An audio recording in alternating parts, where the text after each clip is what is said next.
we'll take a minute to get settled in. Open up the meeting. All right. We will call the Planning Commission meeting of Wednesday, September 6, 2017 to order at 6:32 p.m. And we will begin with a roll call when the clerk is ready. Commissioners Goering? Here. Azar? Here. Martin? Here. Brazen? Williamson? Here. Farr? Baker? Here. Casio? Here. And Kelly? Commissioners Brazen, Farr, and Kelly did notify us that they would not be in attendance. Is there a motion to excuse their absences? I move to excuse the commissioners. Thank you. Is there a second? Second. Thank you. That was a motion by Commissioner Azar with a second by Commissioner Goering. All in favor? Aye. And we will move to the approval of the agenda. Are there any additions or changes to this evening's agenda? I move that we approve the agenda as presented. Second. Thank you. That's a motion to approve the agenda from Councilman Martin with a second from Commissioner Azar. All in favor? Aye. Any objections? Thank you. That motion passes as well. First, we will begin with a call to audience.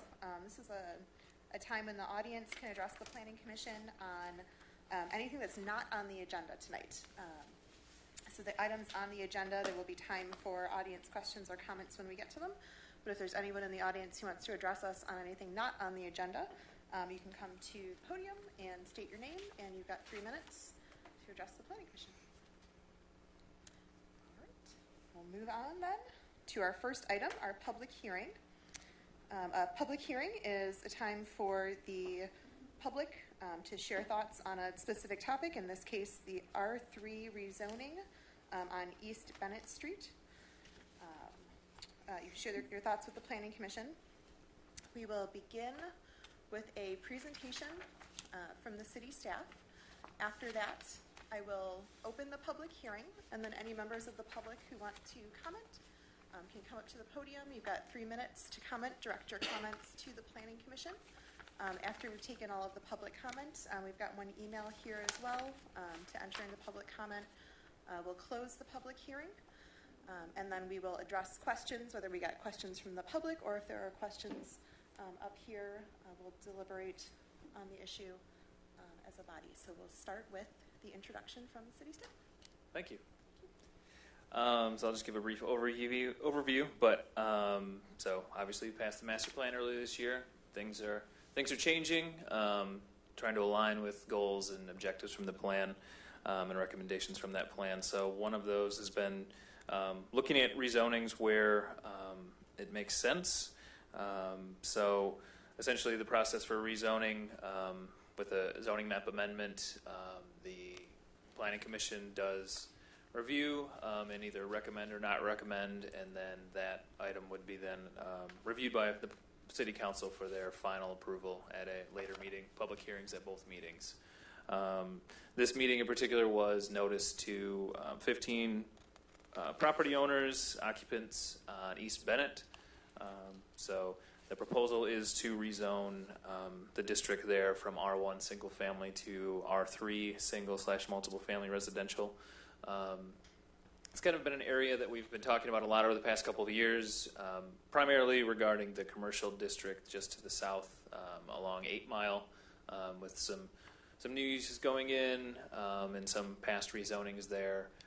Throughout the master plan, we elected just to designate it as commercial/office because it was still kind of, I think, in flux and didn't really have solid direction there yet. Things weren't quite as clear there as they are in some of the other districts in the city, I would say. So it remained in that office service is the current zoning district there.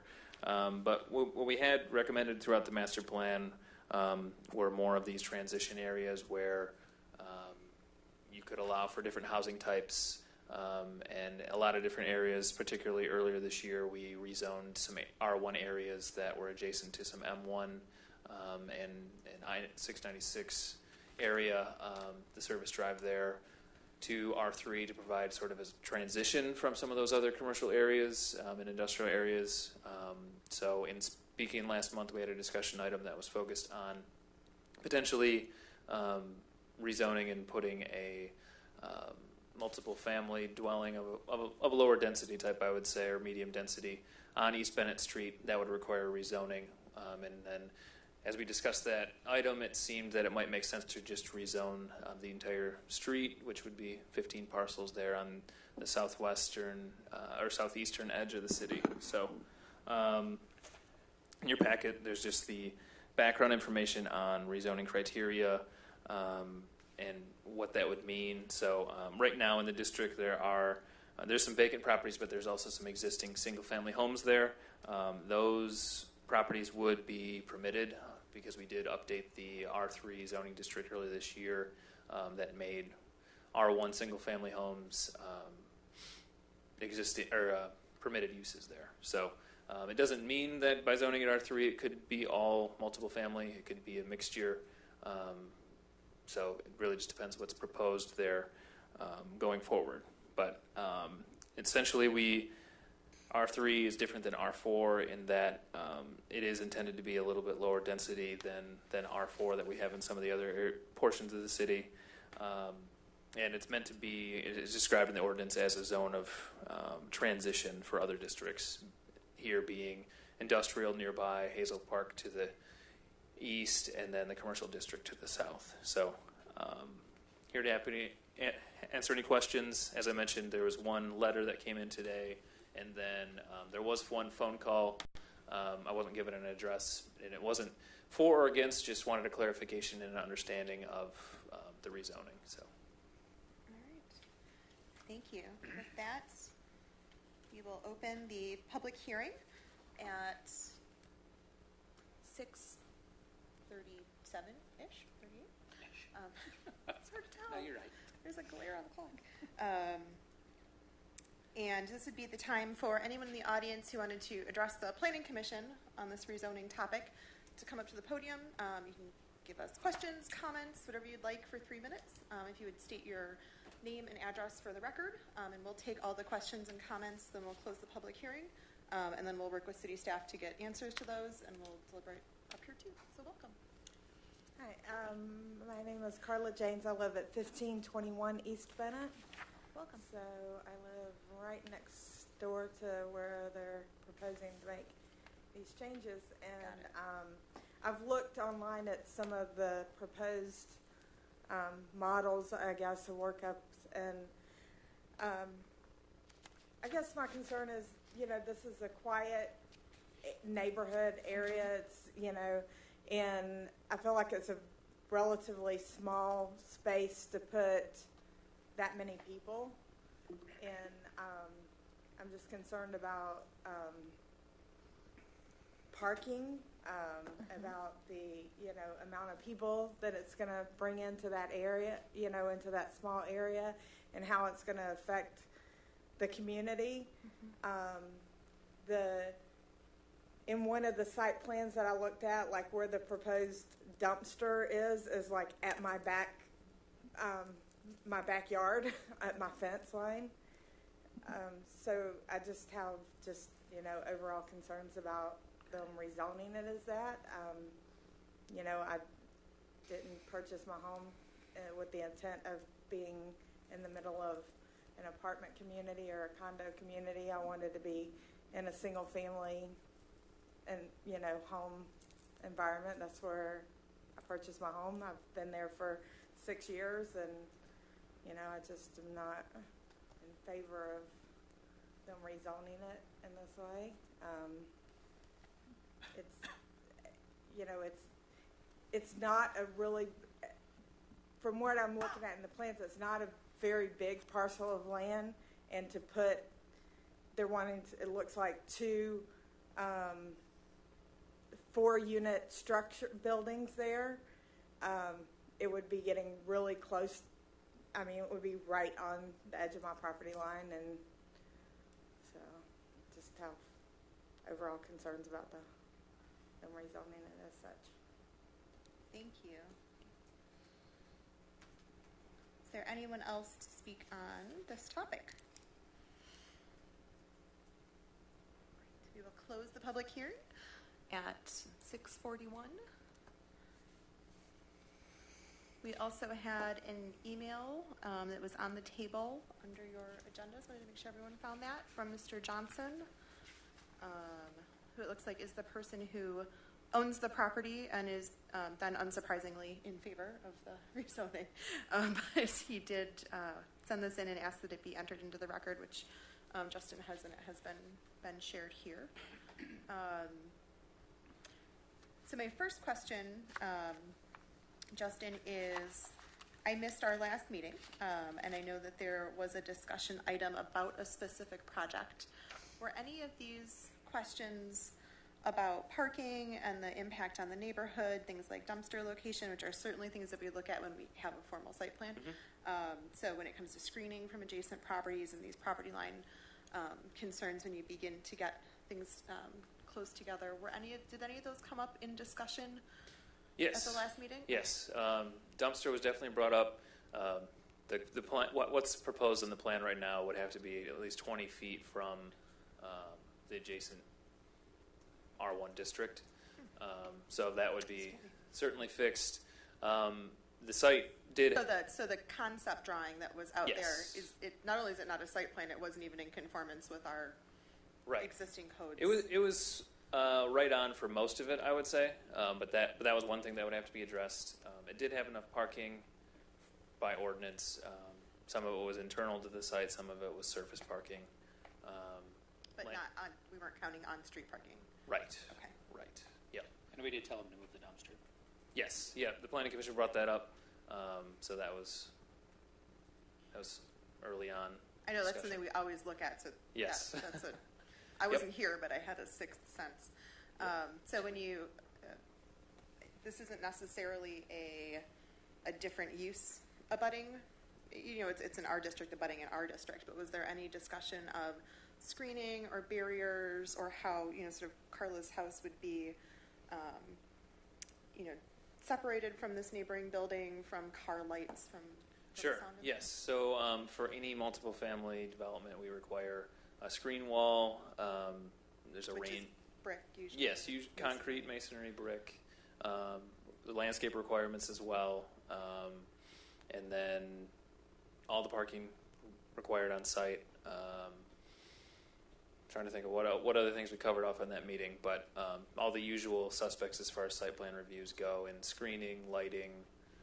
All the lighting would have to be directed downward, have to conform to the city ordinance. There's a max height on pole lights and things like that, which I don't think was proposed, but all the specific numbers of trees and shrubbery.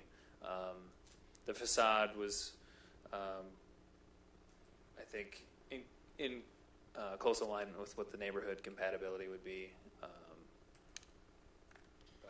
That's helpful. I mean, Yeah. we're not considering a specific site plan, but because that is part of the context in which this discussion is happening, I Yep. wanted to make sure we were all up to speed in case anyone else missed the last meeting. Absolutely, and they would have to submit an official, formal site plan, and that would be approved by Planning Commission and reviewed by staff. So that's by no means done, or the plan was concept, as you mentioned. Okay. So then, if and when that comes back to the city staff, then you would have things like parking and traffic circulation, dumpster location, sight and sound screening, and property line issues. Those are all on your radar, either from the prior discussion or from the comments that Yep. we just had. Stormwater retention, all of those types of things. If I can just add on to that point and question, I don't know if notification is required in that instance, but can we make a note to contact the resident if we get to the point, the site plan, so she knows when Yeah, a discussion occurs? absolutely. Yep, 1521 East Bennett. Thank you. Okay. Okay, so then in general, on the rezoning, so there was a comment about the environment and the predominantly single-family environment, and that wouldn't necessarily change immediately, nor would it be forced to change. There used to be a mismatch between R1 and R3, where if we zoned up to R1, that made your single-family home now non-conforming in this zone. So if you had a catastrophe, a fire or something, and you wanted to rebuild, you wouldn't have been able to. That's not the case anymore.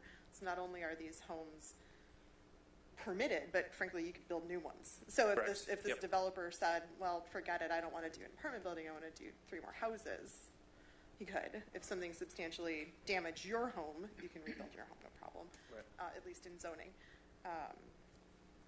But I wanted to talk a little bit about the nature of that neighborhood now as we turn to the question of potentially rezoning to R3. So looking to the commission for comments on the changes that would bring. Commissioner Williamson? Well, I mean, we do have a residential district here that's butting right up against. Is this office at this point that's right below it? I Yeah, can't remember a if we- mishmash office service and some Right, we mixed- didn't end up rezoning that. It's still office, but there's even some industrial use there, if I recall correctly, with a stamping plan in one of these buildings. And then there is a larger public storage facility that's proposed to go in on the end there up next to the rail track, which I think it's a positive thing to see some increased interest in reusing some of these buildings that have long been vacant. At the same time, I do think we need to think about transitioning from this office district into a residential district, and it's a little abrupt to have it jump right from an office directly to an R1. An R3 district doesn't necessarily have to mean that there are going to be substantial changes. I live in an R3 district myself. It's largely single family. There are a couple of other slightly larger residential developments in my district, but the way Ferndale tends to develop, I don't see it being a substantial change in character. Through the chair, Justin, do you recall the number of, for this district, for the development that's actually been proposed, do you recall the number of parcels that would be encompassed by that development? It's 2. One of them's larger than the other. I think some of these sites here are they're not very large lots. So I think it's 2 to 2.5. There's one portion that's vacant, and then there's one parcel that I think has a garage standing from a previous home on it. Okay, thank you. And if I recall correctly, there are a number of newly built, very large homes on this strip here with garages that face right up to the street. With that being where the neighborhood is right now, my feeling is this is not going to be something that's going to substantially change the character of the neighborhood. If I may, through the chair, I'd like to agree. I think this is a transition that makes sense, particularly when you look at the nature of the neighborhood now. With what's there, nobody's going to go through and knock down these new single-family homes to throw up apartment complexes. I mean, this is slightly different with what's being proposed, but I don't see it as egregious. I don't see, like, for example, the parking, meets the ordinance requirements. I do think this body has to be diligent for the existing residents of that street, just as we were when they came with the concept design, and as we will when we see a site plan, to make sure that we're not imposing on neighboring neighborhoods. And I feel comfortable that we have the outlines and the rules in place and the governance of the Planning Commission to be able to do that and still make this an R3 and have a transition there that makes sense. And I don't think it will dramatically change the character of the neighborhood, but we do have to be vigilant for the existing neighbors, and I think this allows us to do that. Other comments on the zoning change itself and the appropriateness of that district? Is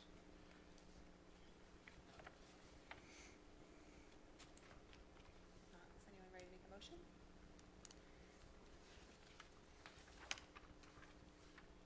Sure. I would move that the Planning Commission recommend approval of the zoning map amendments to rezone the parcels listed below from R1 single family to R3 single multiple family to City Council with the findings that are listed in the packet. Support. Thank you. That is a motion made by Councilman Martin with a second by Commissioner Williamson, and we will do a roll call vote on this one. Commissioner Zazar? Yes. Baker, Yes. Cassidy, Yes. Gurink, Yes. Martin. Yes. Williamson. Williamson. Yes. And if I may, through the chair, I just Thank you.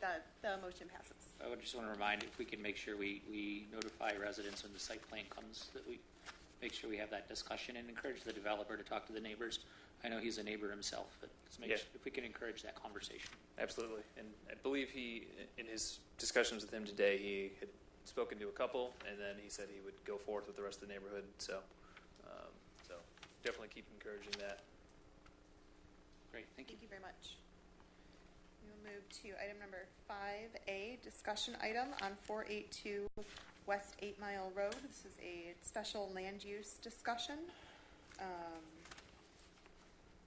We'll have this introduced by city staff. We only have 2 pages on this? Yeah, we only have 2 pages. Yes. That's right, because I have a question about site orientation. And we'll see, Mike. So the applicant actually did have a death in the family last week, so he mentioned he may not be able to make it, but we've been talking about this for a number of months, so I said I would introduce it at least and get some initial feedback from the commission. So the business owner, he's owned, actually he's representing the owner of Atlas Tire and Lube, which is on 500 West 8 Mile Road, essentially Edgewood and 8 Mile. He's had that business for a number of years, and he recently acquired the property just east, so that's 482 West 8 Mile Road, so opposite corner of his current business. The property is zoned mixed use 2. There's C2 adjacent to the west, mixed use 2 to the east, and then R2 to the north and northwest. The use is permitted as vehicle repair minor in the district, but as a special land use. So we've been talking quite a bit over the past few months about parking, building orientation. It's kind of a challenging site for all of the requirements that go with vehicle repair minor. So we've looked at a number of different concept options. I think this is probably the closest we've come, but I also informed the applicant, I think there's probably some things we could improve upon, and I believe right now he has excess parking of what the ordinance requires, so I would just want to be sure. I would have to double check and make sure that's not over the 10% that is allowed to overpark, I guess. But we've been talking about a concept plan. He's really excited. He's kind of been in a dilapidated older building for quite some time. This would be a big improvement to his business, but wanted to come talk with you before public hearing notices and site plan were sent out for a special land use application. So is he vacating the building across the street? I'm sorry. Sorry, I just wanted to make sure. Is the applicant in the audience? We did just have someone walk in. I wanted to make sure. It's not you? Okay. No. And was there anyone who had a question on this project before we move forward? Sure. Come on. No. No, different. This one is on the other side of town. Excuse me. I wanted to make sure we didn't have anyone in the audience who was specifically had a question about this one at 8 Edgewood. Thanks. Yes, Sorry. Councilman. Yep. So is the intent of the owner to move out of the existing space across the street then? Correct. He's not going to run 2 auto shops or something like that? Not at least in the most recent plans, no. All right, and on the site plan, it shows an adjacent building. What is that adjacent building right now? I believe it's Globe Slicing. Globe slicing. Okay. So I had a couple of questions that you actually must have already had a conversation about. So I'm really interested into why the building is oriented this way. What in the world? I mean, I think about what we just did with Kitchen Concepts, for example. Yes. In terms of another site that needed parking, was relatively narrow, but they still made great efforts to orient it toward its address. Sure. This is specifically against our ordinance. Yeah, we've looked at a number of options, and I think we came to an impasse where we said let's at least get some more feedback from others besides me. So we've had a number of layouts. initially, the applicant wanted the building to go entirely woodward, 8 Mile frontage, and have the parking bays come off 8 Mile, which I said that would be kind of a giant curb cut, pretty dangerous for everyone involved. I don't even think it would be permitted by ordinance. We did pull the building Which close. is basically what he's got now, I believe. I mean, right now all of his base 8 mile. Right. Yeah, the existing facility is set up that way. He flipped a number of options. I encouraged him to put the office area closest to 8 Mile. Being that it's a corner site, it's sort of challenging. We looked at an L-shaped building option, which may be what is best. But there were a number of options that we looked at. So this is the closest that I think we came. But not saying it couldn't be improved upon. Before I dive into curb cuts, anyone have any other questions on building orientation or facades or? What would the facade that's fronting 8 Mile, what would actually front 8 Mile? Is it a blank wall? Is it an address? Is it? So I guess to save money from going back to the architect again, I recommend, so you can see there's sort of some frames, I think, for either stock rooms or restrooms there. Which typically don't have windows. Right. So I had said, automatically from the get-go, we would need that to be completely glass. That could be a lobby area potentially. That would be much more amenable than a blank wall. So A blank wall, for me at least, would not be acceptable. This orientation, I really need to be convinced as to why there's a safety or other practical reason to make an exception this big. I don't know if anyone else feels as strongly about the building siting. I just don't know from a visibility perspective that people are going to get. That's what his business is. No, I mean, that's not my consideration. It's his business plan he's got to worry about. But if it doesn't look like a garage from 8 Mile, I don't see it. I see him missing stuff. Yeah, I wonder if it's because of the program that he couldn't take this site and turn it, 90 degrees clockwise here. If you, or rather, I guess you'd have to turn it and then maybe flip it or something. But is it because of car turn radiuses that they couldn't be entering from 8 Mile and then basically do a complete 180 into a garage? from 8 Mile into a garage. Yeah, what were your safety thoughts? So on the ingress from 8 Mile, you had a gut instinct that said that's a giant curb cut and sounds like a safety issue, and Krista shook her head. Yeah, So- I think The building would be right up against Right. 8 Mile, wouldn't be, right. there would be Back. no setback. Right. So Yeah, so there's setback requirements for mixed use as well that would need it to be as close to 8 Mile As as close to possible. lot line as. Yeah. And I think the previous iteration had the garage doors like right on 8 Mile, which I said, that's just not gonna work. But through the chair, were you discussing having the entrance into the garages from the north, where you pull in from 8 Mile but enter the garages from the north? Is that what you're discussing? Yes, that's what I was suggesting. Is that an option that had been discussed? We didn't get to Instead that of option. the stalls opening to the south, they open to the north. I had the concern, I guess, that I had initially too was the closer the garage doors get to the rear, the closer they are to an R2 district too, which this configuration, still, that would be an issue there too. But I initially was directing them that if the building was north-south, then most of the noise would probably face to the west, but I could see a drive as well being an option. The noise issue is definitely something to consider. Yeah, now I understand what you guys are talking about. It's sort of pull past it Yeah, you would go And up pull and in. around. and then effectively exit to 8 Mile. I mean, rather than enter. then what do you do, I suppose, with a long... I mean, now this wall has no articulation either, so... I don't know Along what 8 you would- Mile? Yeah. It's just got roll-up Again, doors. it would... Well, the roll-up doors would be in the back, But right? you'd have to exit too. I mean, if you pulled straight through, Oh, if you entered here and exited here, because if you've got a queue now, it's coming behind. That's a tough one. Is this, well, now here's the question. Is this a service station in terms of their business plan where you have cars queuing, or is this something where you drop off the car, they pull it in and work on it, and then pull it back out? So is this like a Jiffy Lube or an O'Brien's? It's more of, probably more of a Jiffy Lube, I guess. So cars might queue. Yeah. But as it stands, they do not pull through, even with this alignment, so Right. that wouldn't change if it was aligned the other direction, or it didn't necessarily change. It's a bell tire. Yeah. Through the Essentially. chair, Justin, Yeah. was there any thought to switching the orientation of the building and having cars pull in from the north and then exit from the south, exit through the south down onto 8 Mile, like the oil change place over on 9 Mile Road by the tracks?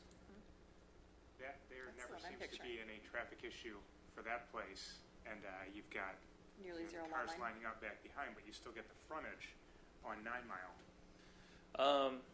I think the only issue that came up with that was setback.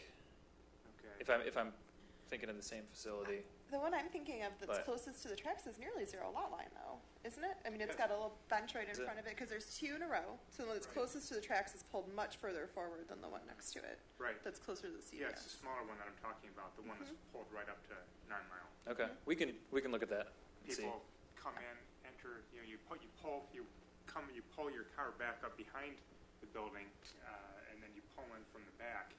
But it's one-way traffic going through them because you never have. It's not like you have 5 cars leaving all at the same time. All of the cars can leave through one curb cut, and it doesn't really get back. And it can be landscaped out front or something Right. and direct people The that one way. on 9 Mile is, yeah. And there's a bench, and I was recently waiting a very long time for a train, so I happened to Sure. look at it for a long time. Sure. Yeah. And actually, that gets to my question about the curb cut on Edgewood. I wondered why it was needed in this particular configuration. If we did something like you're suggesting, Ian, It would probably be necessary. it would probably be necessary. Yeah. This configuration was primarily just because of the waste receptacle location, just making it an easy in and out. But Can you slide this down a little bit? Does the site go straight through to Bennett? There aren't houses behind it, are there? There are none. No. Okay. I thought so. This is Bennett, right? Right here? Yeah. yep. So you're not necessarily creating a crazy traffic snarl for houses on the south side because there are none at that site. I think you get 2 doors down behind Globe Slicing. You get at least 2 in before you get a house. Yep. Although I don't know what that's on. Is that whole thing MXD2? Yeah. Yes. The block. Yeah, all the way to Woodward. But the whole block, both the 8 Mile frontage and the Bennett frontage? Yes. Yeah.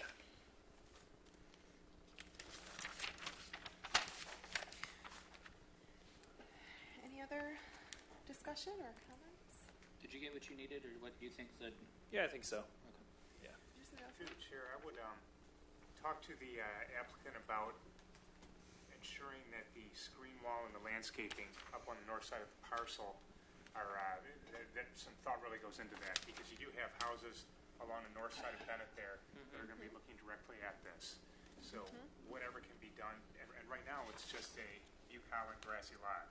So whatever can be done to minimize the impact of having a nice grassy lot turn into an auto repair shop, I think is going to be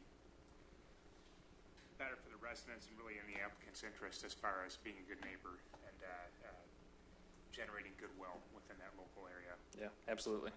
Pulling this further forward on the site will be a benefit for the neighbors on Edgewood too. That's a really good point. Right. Great. It's hard to tell without the full site plan, but I think your neighbors start halfway through the block on Edgewood. I think the site they're on currently is shallower than this one. That's true, Kate. And then at the same time, if you go to the east on Bennett, I think you got residential properties on both sides pretty Yes. quickly there. Yes, you do. Yeah, Edgewood starts that way too. All right. Thank you. That's helpful. Thank you. Sorry we couldn't meet the applicant, but I'm sure we will see him at some point soon. Definitely. Great. Okay, we'll move to our next discussion item, item B. This is a discussion on an existing project that is looking to have a conversation about a potential change to that project. This is 475, 487, and 493 Withington. A discussion on the Ferndale House Phase 2. We'll Yep. start with Justin. Great. So I will be brief because the applicants are here. So, but as Chair Baker mentioned, this has been a previously approved site plan for essentially Phase 2 of the Ferndale House project, facing Withington Street. Contains 3 parcels that were approved for a site plan back in January. The sites are currently zoned R4, nearby some R3 to the north, R4 to the east, which is the Ferndale Housing Commission building, and then Central Business District to the west and south, including Phase 1 of the project. The previous plan included 39 units that was actually connected to Phase 1 of the project, and Phase 1 includes 90 units that's under construction right now, obviously. The applicants provided a concept plan today that they'll take you through on just some initial renderings, but they're interested in potentially rezoning into something. We had a lot of conversations when Phase 2 was approved about not preferring to see parked cars, false walls, things like that from Withington.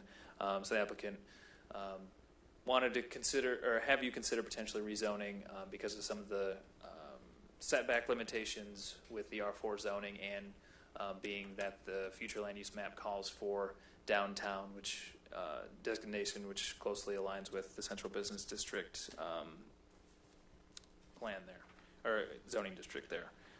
All the parking and vehicular access would be behind this building, so essentially between Phase 1 and Phase 2, all of the parking would be contained behind the building, but also the shared parking agreement that's was previously signed with Ferndale Foods would be part of this as well. So I'll let the applicants get into more of the specifics, but we talked about what a rezoning would entail, parking requirements, and just discussions about the master plan and any changes this would have on Phase 1. So here for questions, but I'll let the applicants do most of the talking. Sure, yeah, we can have the applicants come up and give us an overview of what the changes might be. I'm not sure if we had anyone in the audience with a question on this topic. Nope. Not seeing it running. Okay. Come on up.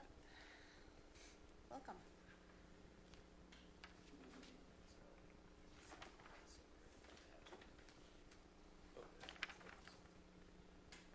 I'm Mark from Design House Architecture.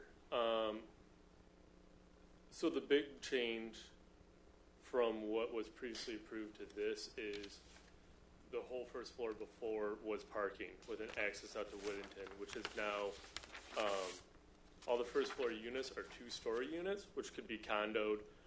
They're nicer. They have ground level access. But by providing the units all the way to the first floor, now we've handled the issues of cars being visible from Withington. So it's strictly from Withington's face is all residential. So it's not a change necessarily to the footprint of the building. It's more of an internal change to the way that you've structured the units. Correct. We did make the building wider. It did get wider. It was a 20-foot side setback before, and now we're 10 with the CBD zoning, which allowed us to reconfigure some stuff like the trash enclosure. It used to be on the east property line. Now it's kind of in that corner there. And it allowed us to rearrange some parking in Phase 1 to get that denser by routing that traffic a little bit differently based on this revised footprint of the building. You can see there's 6 garages there, which are they're tandem park garages, so we get 12 spots there, and those go to the 6 two-story units on the first floor. So those are very nice units that we'd have there for those. It's still 4 stories. Still, as you can see from the renderings, it's still the same intent and concept that was originally approved, but that bridge connection piece is now eliminated. The materials we could tweak a little bit or whatever. The buildings aren't connected internally? No. So there's an aerial of the two. So we used to have a connector piece here that connected them, and they were a bunch more smaller units, and now they're, because we got the extra square footage on the first floor, now we're getting into a little bit nicer units in size, getting the 2-story spaces as well. That's a really helpful clarification. Thank you. Mm-hmm. Okay. So those are the main things. So like what Justin was saying, we're not increasing the unit count. Actually, with the 2-story units, we're actually decreasing the count from 39 to 33, which helps with the parking concerns and issues. But you're increasing the price point on the nicer 2-story units, right? Correct, yeah. And there's a possibility that those are actual condos rather than rental units, just because of the value of them, that there would be a demand for that. But those are those are the main changes from the initial approval. Seeing the pictures makes it so much clearer. Thank you. Mm-hmm. We just had a multi-month conversation about townhomes in a different neighborhood, and so when I saw that word in Justin's overview, the first thing I pictured was, are they putting something on the front of the building? Like, I couldn't get it, but thank you.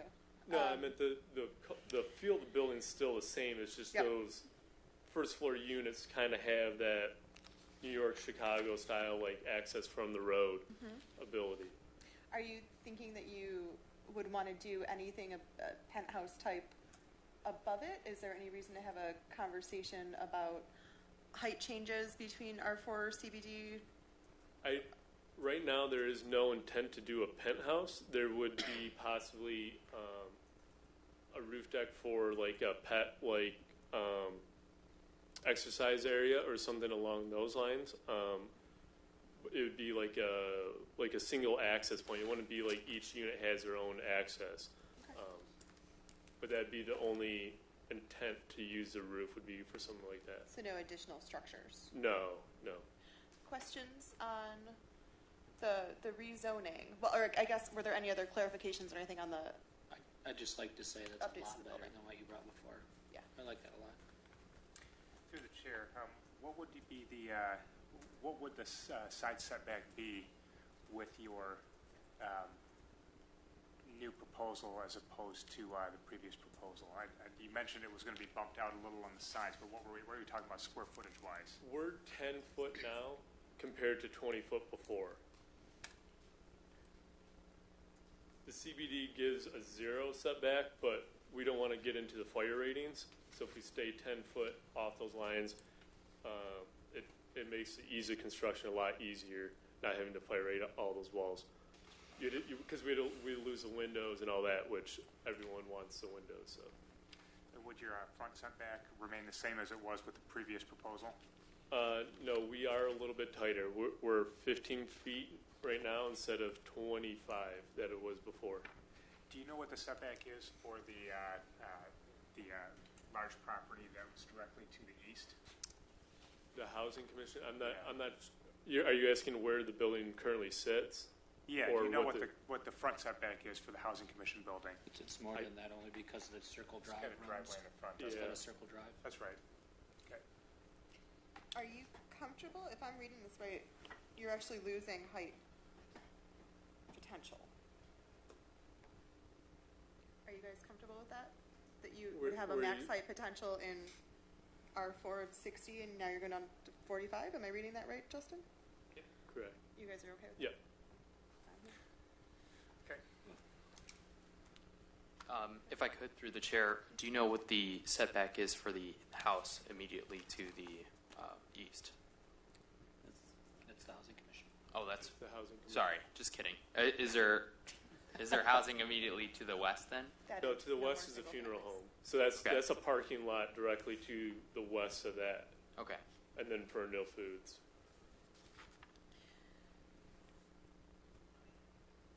Justin, is there an approved site plan on this? Would we need to do an update to that? It was I don't remember if we approved it or not. approved. Thank you. So it'd be a revision and a rezoning. I'd have to look at. I mean, it would be two motions. And both would come back here, we'd see a site plan for an update, or you do that administratively? I mean, what are you? No, what are you it would come back here. as part of the rezoning. That Mhm. that was going to be my Yep. request, was that we see it as a package. That's helpful. Mhm.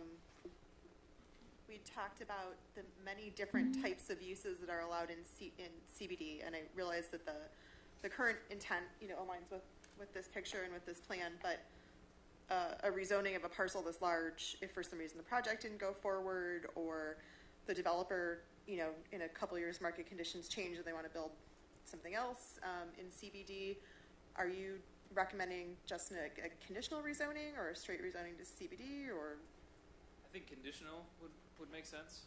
any conversation from the commission on? I would almost insist on a conditional Yeah, rezoning. I'm not comfortable with rezoning it to CBD without. I don't think I'm comfortable with retail in this block. No, not at all. So- This project, absolutely, and that's why I think we do the conditional. Commissioner Azar? I agree. Okay. And that was in the recommendation, so I just thought it was part of. Oh, I missed it. This is what happens when I talk on the phone to Justin. I don't read all the details.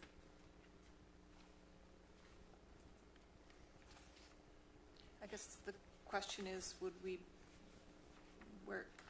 what control would we have over if it's accessed off of Withington or off of the 9 Mile or the backside?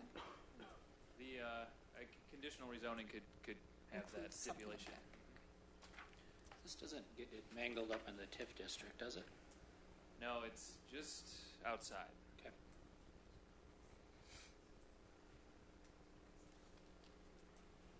Through the chair, Justin, I guess it's down, you're speaking down to 33 units from 39, but it's also a change of a unit type. So as far as the parking requirements, that's still then handled because there's less units. Is that your understanding from the city? It would actually help the project because the CBD requirements are a little bit less restrictive, I think, than R4. We So- would have less of a need with fewer units. Right. Right. But the change of unit type has a higher unit requirement, right? The townhouse versus the two-story? upper story or the upper level residential. It would be a combination. So Yeah. it would be upper level residential and the townhome units. That's a brain twister in the CBD. Yeah.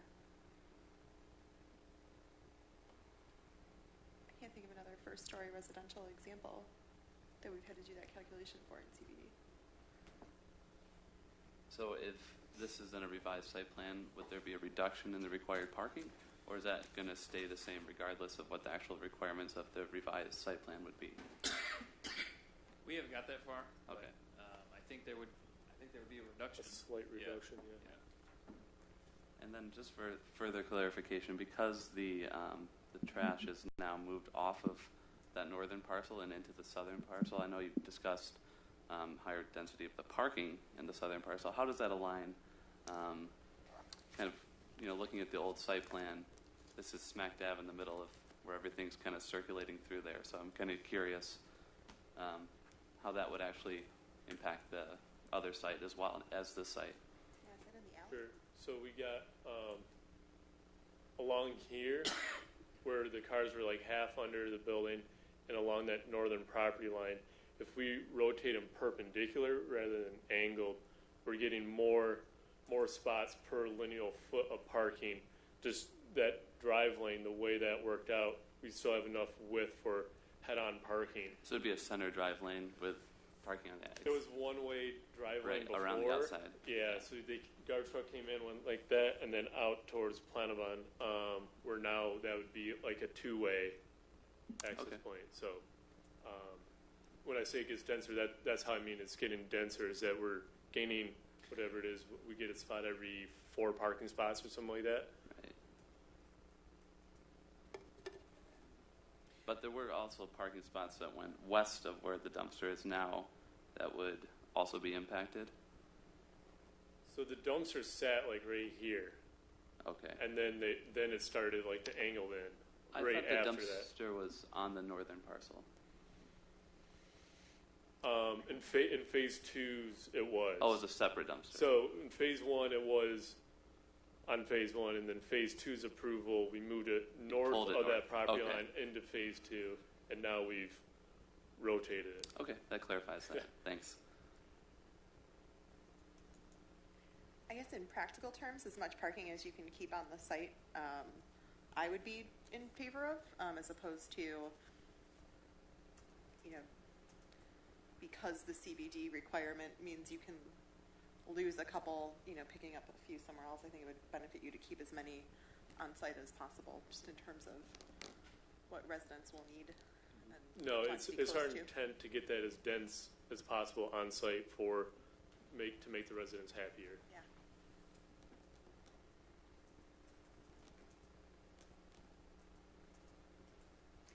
All right. Any other questions? All right. Justin, did you get That was what I needed. direction you needed? Mhm. All right. Thank you very Okay, much. Thank you.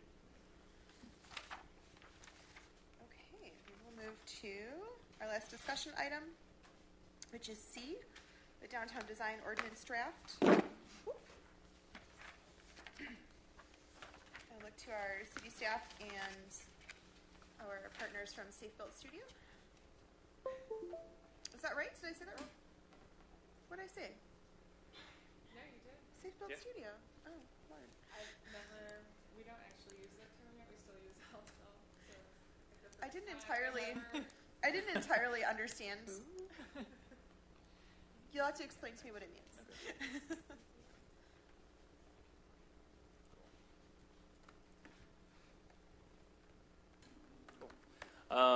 Yes, so we initially spoke back in June. One of the key action items from the master plan was to take a look at downtown design guidelines, and there was some also mention of exploring form-based code, and just trying to focus more. We've had a lot of developments that it's been great to see active developments and change in the city, but we've also wanted to have a little bit Right. more. Michelle, do you remember? A little bit more say and direction on design and what those thank you. developments look like. So I had too. we've been working with Safe Built Studio and Smith Group JJR on what should design guidelines look like, what is appropriate for Ferndale. So we met initially back in June, had a good conversation with some architects and developers that work in the city, and then also Planning Commission, DDA board members, residents, and council members on what does that mean exactly for Ferndale. So we are back with a draft. I will let Michelle Foster of Safe Built Studio talk more about where we landed. We had a good conversation last night initially with the Downtown Design Committee.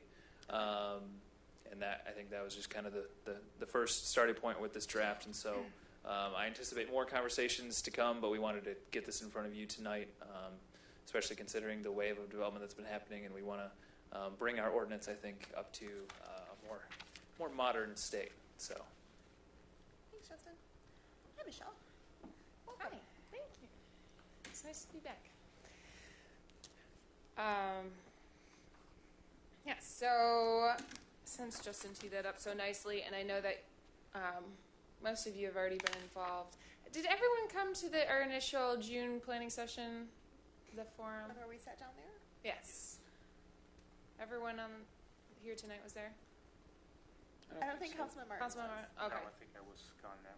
Okay, so there's a couple of you. Okay, so then we'll We had a good group. be thorough. Like Justin said, though, this is kind of it's been a long time coming, but really a product of the master plan process and identifying that we need some better guidelines. Definitely identified before the master plan, but we went from the design guidelines and what's in the existing zoning ordinance. And recently we did the TOD. And then this is kind of like the next iteration of that, putting some more form-based standards towards it. So we did meet in June. I'm sorry that Commissioner Williamson and Councilman Martin were not able to attend, but we did have a good group of people and had a nice discussion to kind of kick this off. And as Justin said, we just met with the design committee yesterday and had some further conversations. So now bringing it to you, and I want to just reiterate that this is in draft form, and I'm sure we'll have multiple edits. And then in the future, if the commission decides to move forward, we'll have a public hearing and move towards adoption and implementation. So I think we all obviously know what's great about Ferndale, but what the form-based code's intentions are to maintain the character and the what's great about Ferndale and work towards keeping that. And so basically really working off of all the development potential that we have currently, and making sure that we can keep the character of the form that we want and get more out of our zoning ordinance by using this form-based standards. So we all know the goals, pedestrian-oriented. I would add that also includes bike-friendly design, as was reiterated in the design committee last night. Mixed use, context-sensitive, maintaining alleyways and parking, and maintaining the character of the downtown. I'll kind of get into this, but when I'll say downtown, but oftentimes that really means the whole TOD area. So if you recall, that includes the CBD as well as all the properties fronting Woodward Avenue. So I say downtown is a very kind of a loose term when we're talking about this whole downtown form-based code. Could you clarify all the properties fronting Woodward Avenue within what we would consider our downtown boundaries of Camborne and Marshall, or all of the properties fronting Woodward Avenue? All of the properties. The TOD Thank you. overlay includes from the north to the south border of Ferndale. Thank you. Mm-hmm.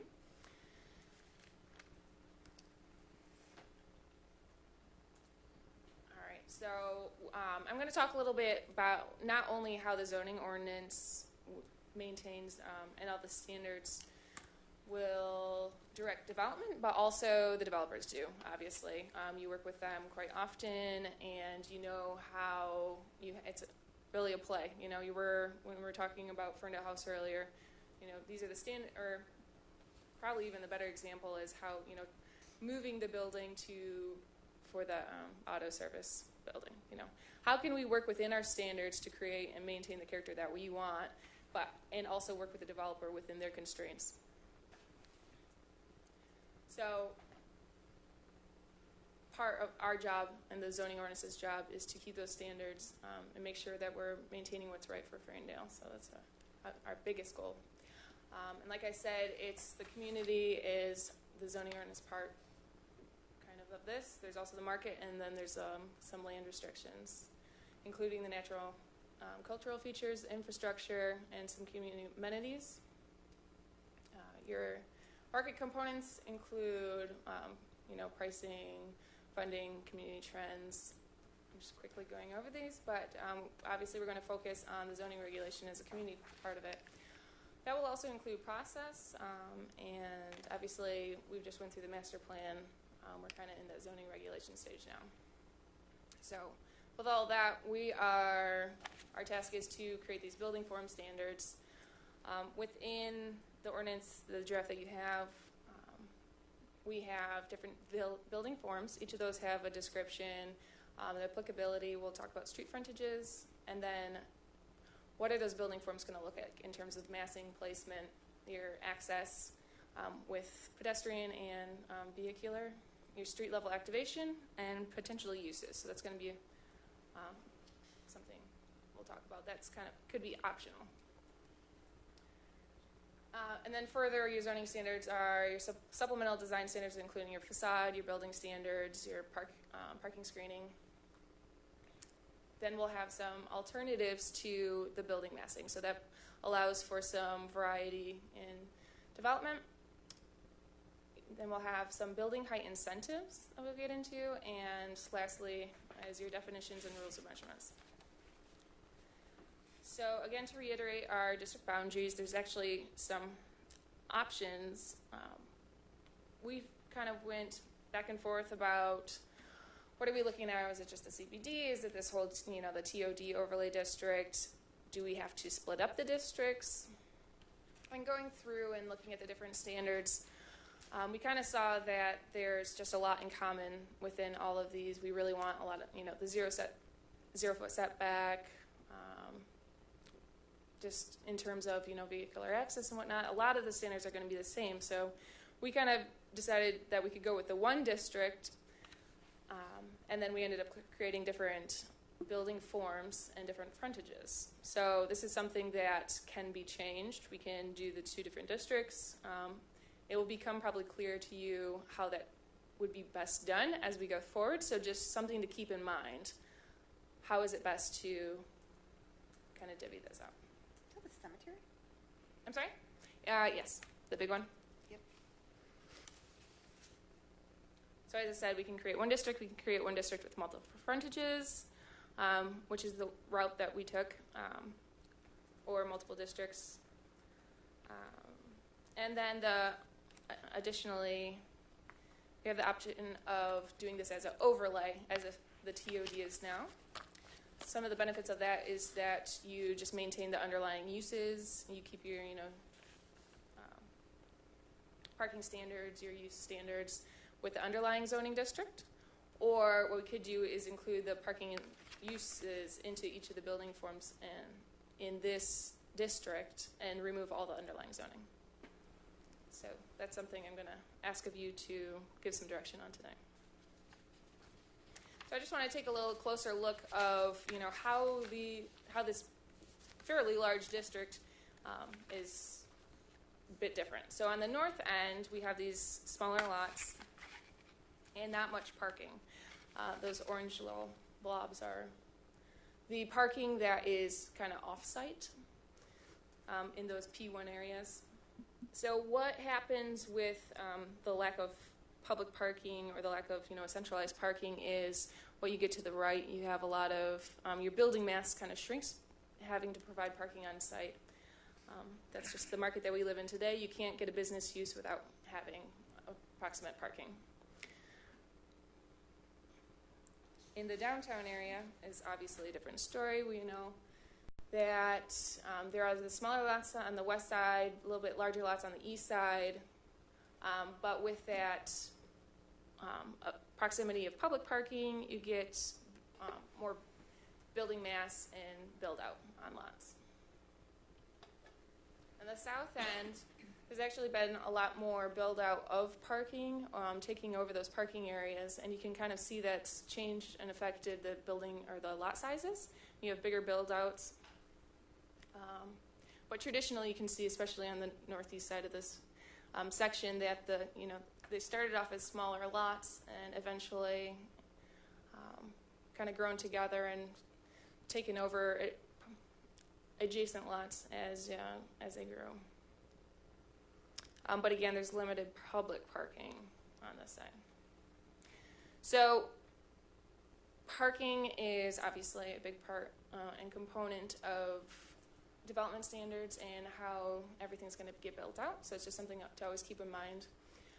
Your building massing is going to depend on, obviously, your zoning standards. What can they build to?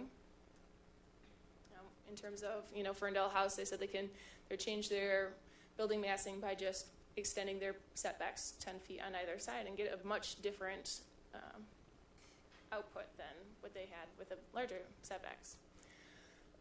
Your massing is going to depend on your parking. Like I said, you can't put in an office if you don't have any parking. If you need to put in parking, you're going to end up with a smaller building on a lot. And obviously your project feasibility, your land costs, your rental rates, and then your infrastructure. Infrastructure is not that big of a component in Ferndale. It's pretty steady, but obviously something to keep in mind, especially when you were talking about putting in bigger buildings. So, excuse me. There's multiple different height standards in the form-based code as we have laid it out for you. It's not just a maximum height anymore. We do have a minimum building height, maximum height, and then you'll see that there's also height incentives to get more height, and then step backs to kind of reduce some of the building massing and height so you can create for light and air, have step backs from residential, etc. So this is the current conditions and heights. This is 9 Mile and Woodward, looking west, I believe. So tall building in the back is that residential building we were just talking about next to Ferndale House. I'm sure you all can orient fairly easily to that. This is allowable building heights as they exist today within the zoning ordinance. So if this was everything built out maxed, this is what it would look like. Because it's kind of just big and boxy, this is one of the reasons why we're proposing step backs, is so you can get something that looks more like this. I'm forgetting for a second why I have a picture of Pearl Vision, but I'm pretty sure. So just want to kind of talk about, so with that, that street level setback, which would be, as it's written in the building configuration of the different building types, it's at 27 feet. And I think that's why I included the Pearl Vision, because that's about 27 feet. So just to give you an idea, what that would look like is at that height, then you have a step back, and it kind of gives you a sense of more human scale character. So if we are talking about, building up 70 feet or whatnot, then having that step back at the street level gives it a little bit more human scale. So just to give you an idea of what that is for, there's an example in Royal Oak at the Noodle place. I thought I had a picture of it. Do you know what, where the Burgers is? There's a parking structure, but there's liner buildings on Main Street. It's at like 5th, maybe. Anyways, I guess it's not a good example if no one knows that. I think I have a picture of it later here. So, this is some of the images that we showed in June, just kind of giving everyone an idea of what the building massing looks like and what it could look like. I'm just kind of reiterating it for those that weren't there. This is a street view on 9 Mile looking west. This is allowable building heights, and then again, this is with that step back. And that's a fancy gentleman. That's today. That's today. The one before is today. That one. So this is today. So if you look at, this is Rust Belt to the right. Sure. No, I get that. The next one, though. And then this is what's existing. So that's 70 foot. That's allowed today. Yeah, that's my question. Okay. Mm-hmm. And then that is actually showing at 30-foot height, a 20-foot setback. And again, so these are from June. We haven't updated them. This is not actually what was proposed. So I'll show you a little bit more specific later. But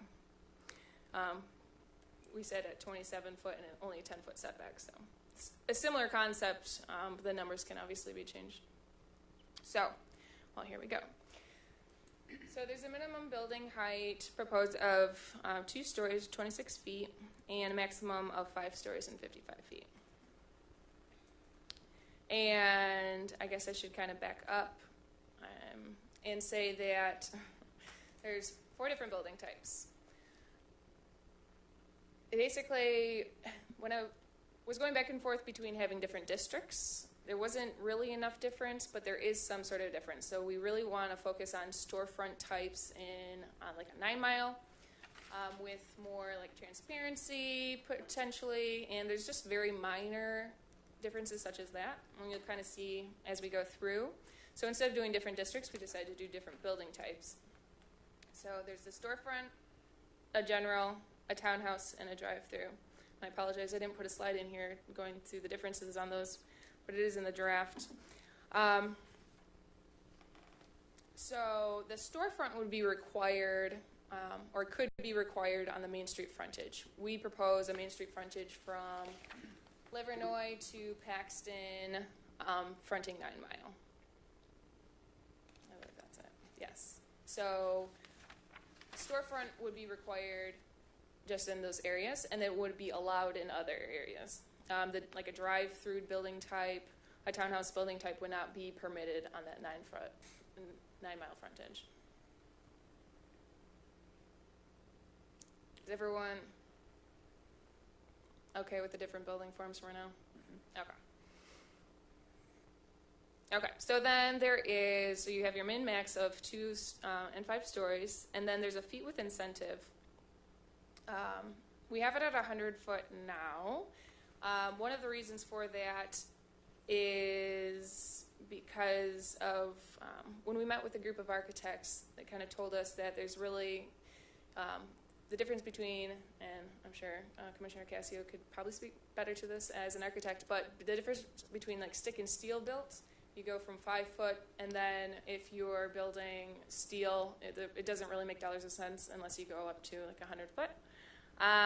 It also doesn't necessarily mean that it makes sense to go to 100 feet in Ferndale based on the character. So it's definitely a conversation that we need to have, and I'll be.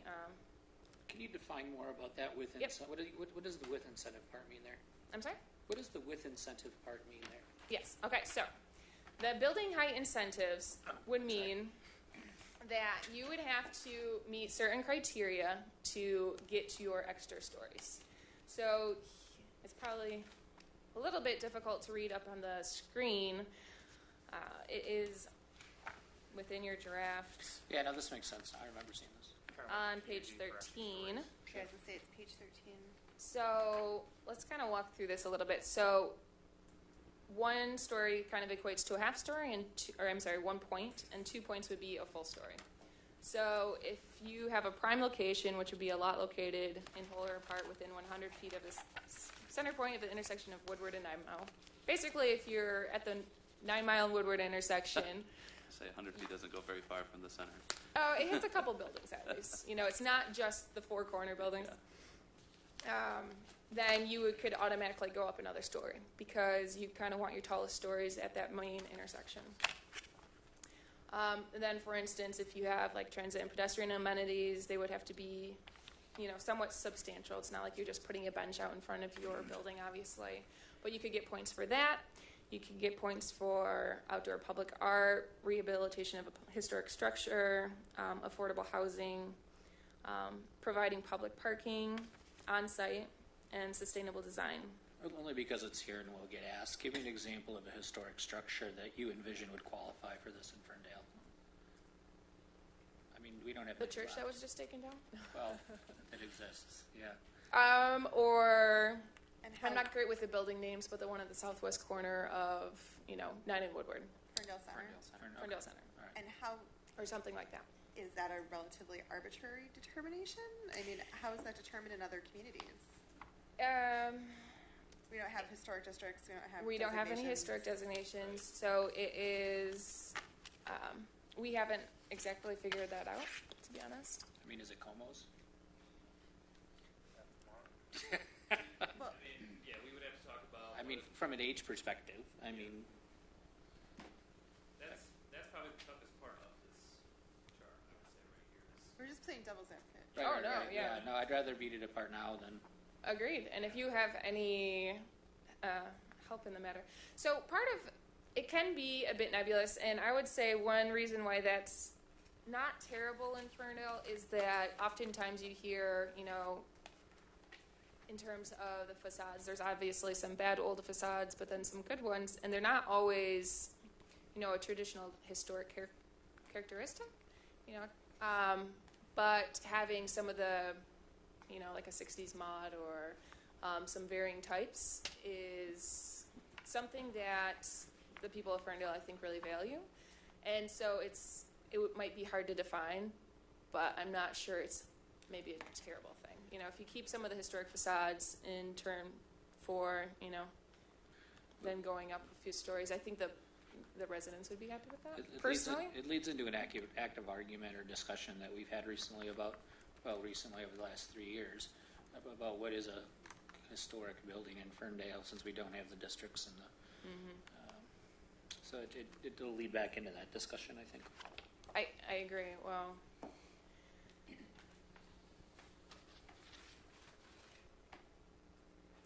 And I just found that. I was hoping that Oh, you know, I just found Chair the article I Baker was would be supposed to- really helpful in this conversation. I was actually just looking up something that I was supposed to send Justin the other day, and it addresses your question, Dan. Are we talking about buildings? Are we talking about businesses? And I think history and heritage touch architecture as well as business traditions. And San Francisco has a heritage and landmark fund to preserve in a city that's really rapidly gentrifying their what they call their heritage businesses or their landmark businesses. So We have an example in front of us, or we had as a discussion item not that long ago, the original oldest farmhouse that sits on the ridge, or right next to the ridge. Is that historic? It's functionally obsolete. The developer wants to knock it down and put up rentals. How does that?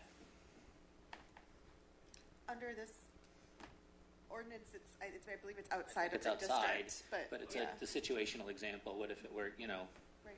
100 yards to the east? Haven't got to cut that far. Okay. Something to think about. So I would say that if somebody, I mean, in terms of, I don't know the specific example that you're talking about, so that's a difficult one for me to work It's off just, of. yeah, just the planning commission saw it. Yeah. But I would say if anyone's taking the extra step to maintain a historic structure or business, that's a great idea. Kind of no matter what it is. Gosh, I guess it's kind of difficult. But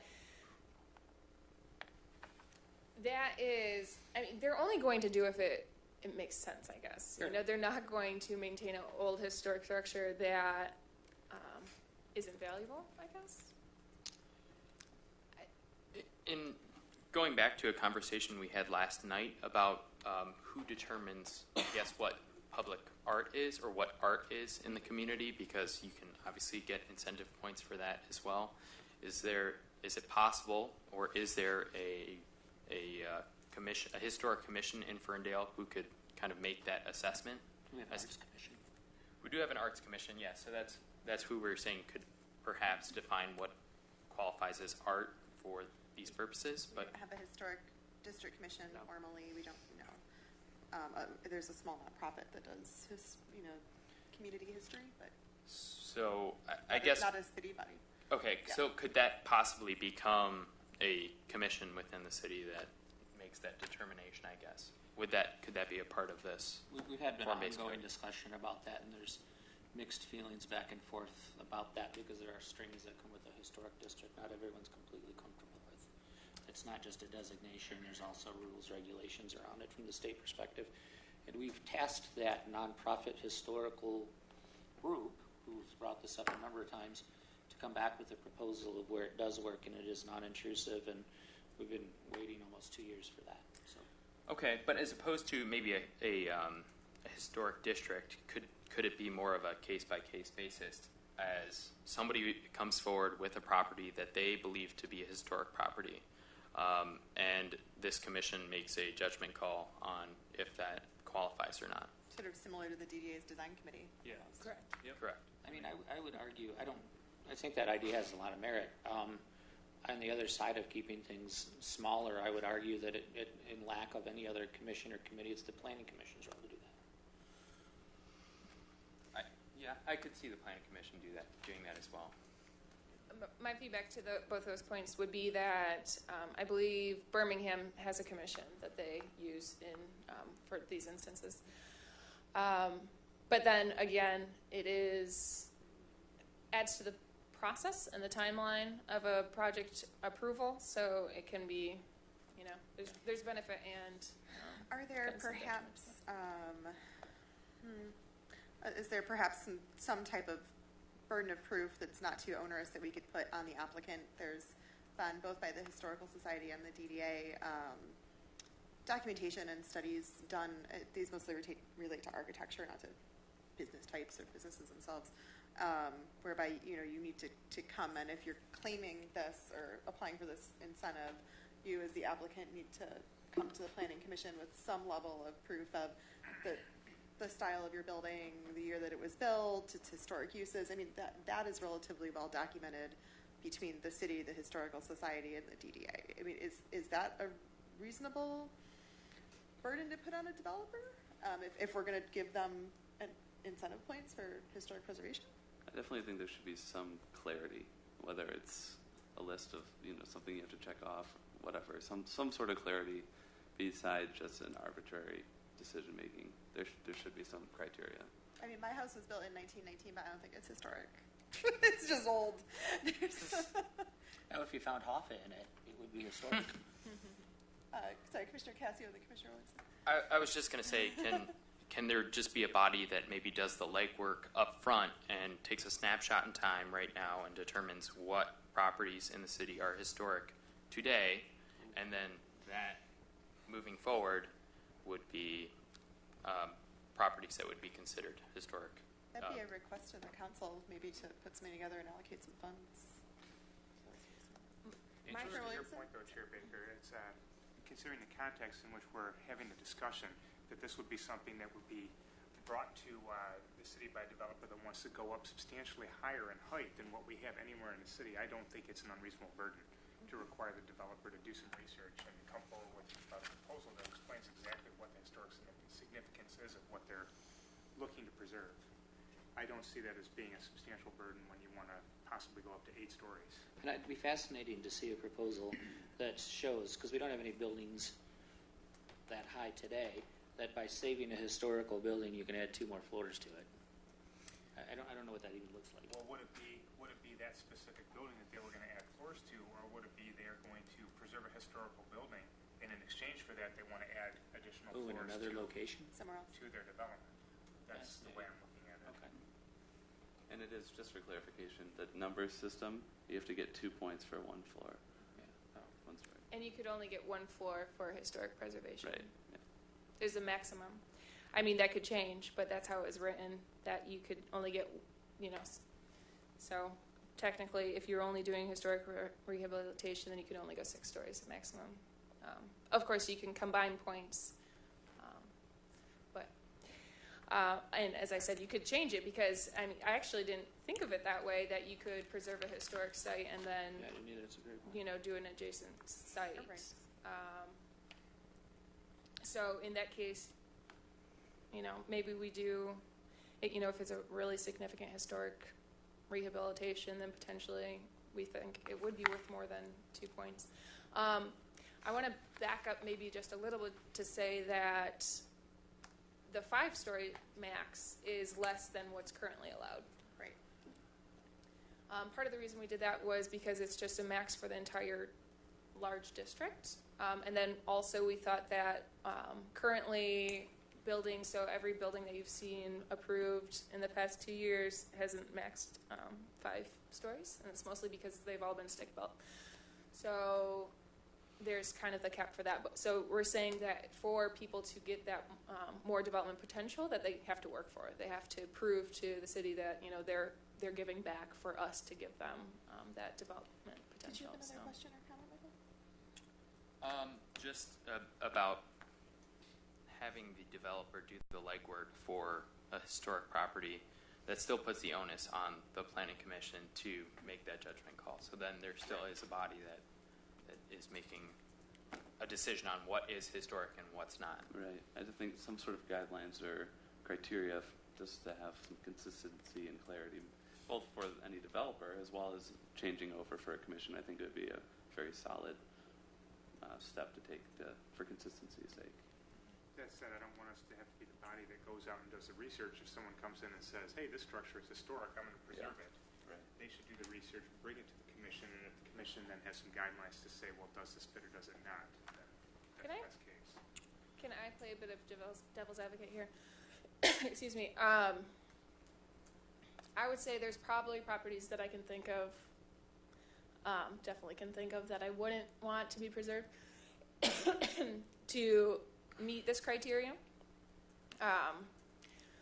But again, I would say that so I'm just kind of struggling with, on the moment, thinking of if you could preserve one historic structure and then build on another lot, because what if someone just says, oh, well, hey, I own these 2 buildings and I'm just going to leave this one be and I'm preserving a historic structure, so give me more buildable height on this side lot.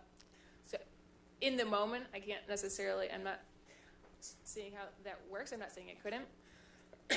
But then, so how I've always thought about it is mostly it would be like maintaining a facade is what I mostly think of with, preserving a historic structure.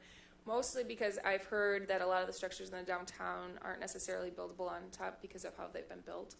I could be wrong about that, but please correct me if I'm wrong, to those of you that know. So if I'm thinking that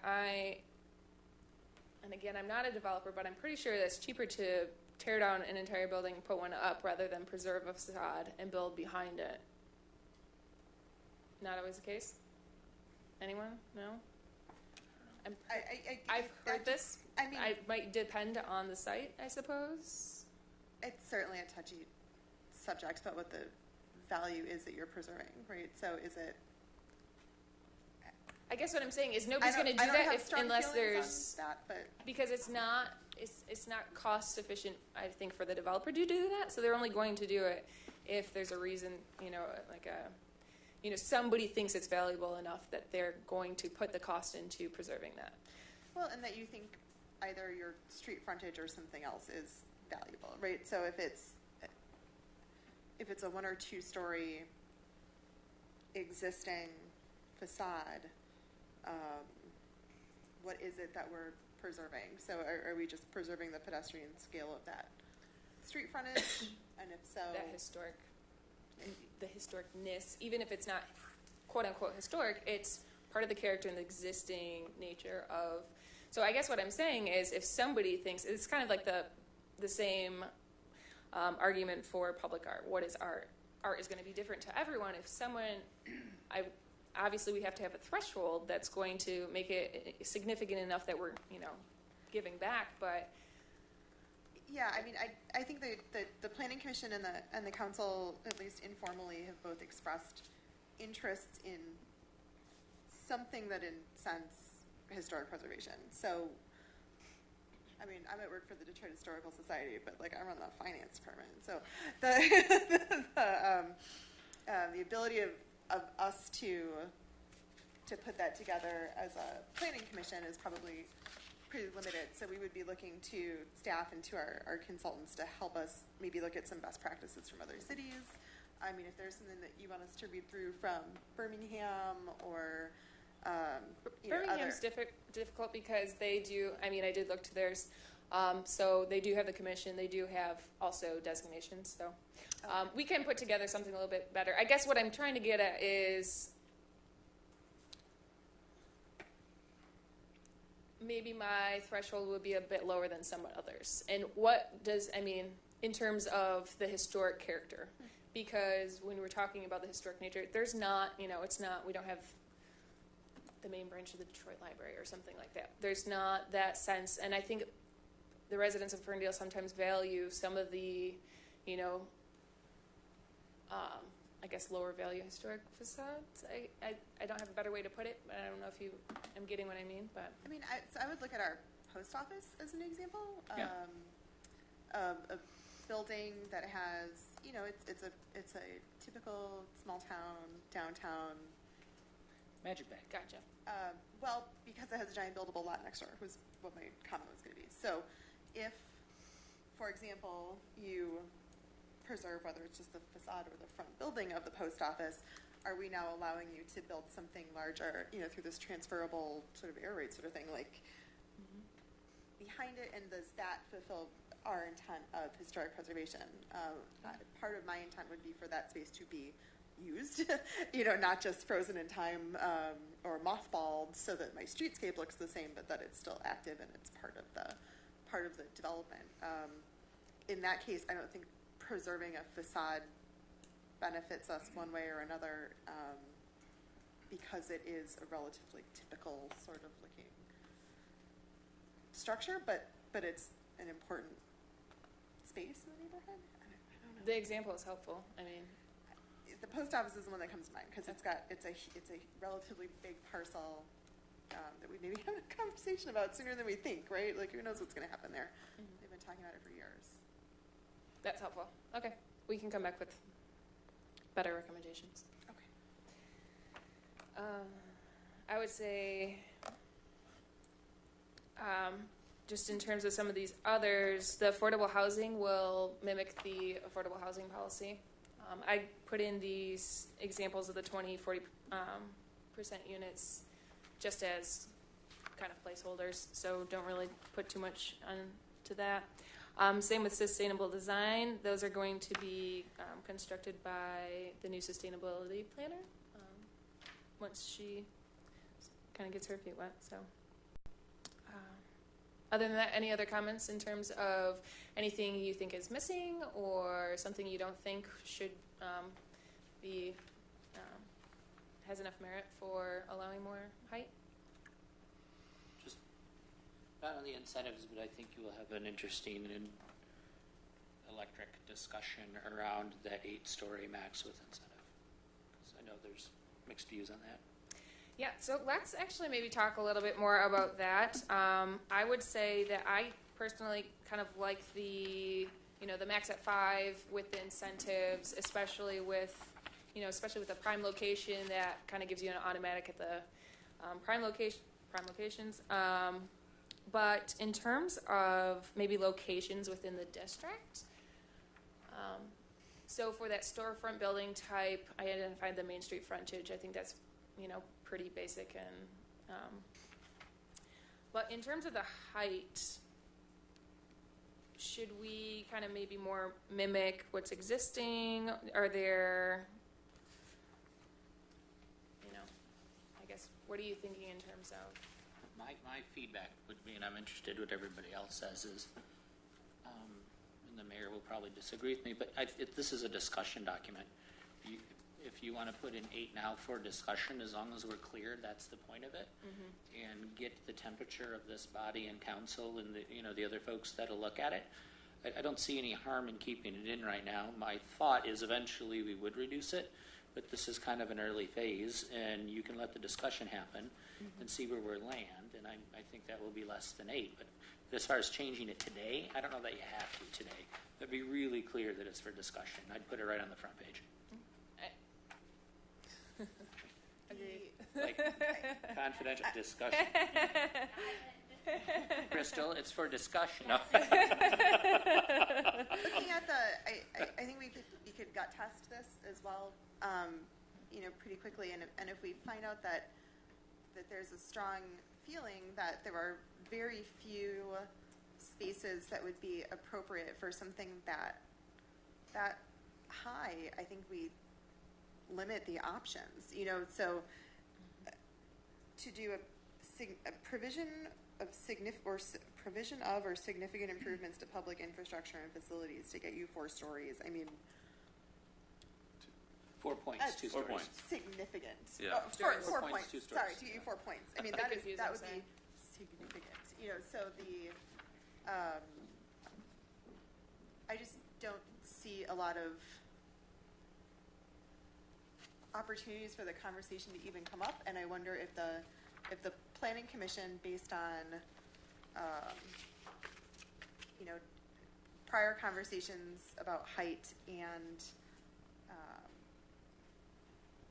woodward width and massing and transit and all of these things, if we think that many stories is appropriate for only certain spaces in the district, I guess my recommendation would be to restrict it and just not have the conversation in the rest of the neighborhood, because this is a huge neighborhood that we're talking about. Yeah. So if you just did one giant overlay, and everybody could potentially figure out a way to do these, these points. But if the commission says, I like that radius from the center of 9 and Woodward, and those buildings seem appropriate for this type of conversation, but the rest I'm not.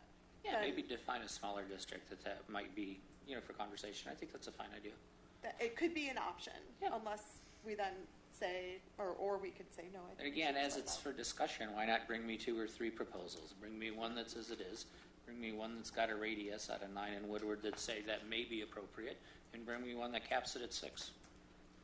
So what's the feeling of the commission in terms of, we've talked a lot in the past about the giant width that is Woodward Avenue, and in general architecture form, what you could or could not put there in terms of the scale.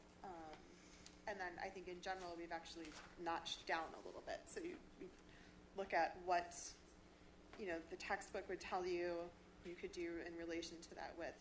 And then at least if I remember correctly, we've notched it down a little bit. I agree with the width of it, but Woodward could stand taller, but then we have such narrow properties on Woodward, so you can't just look at it on one side and not look at it on the other.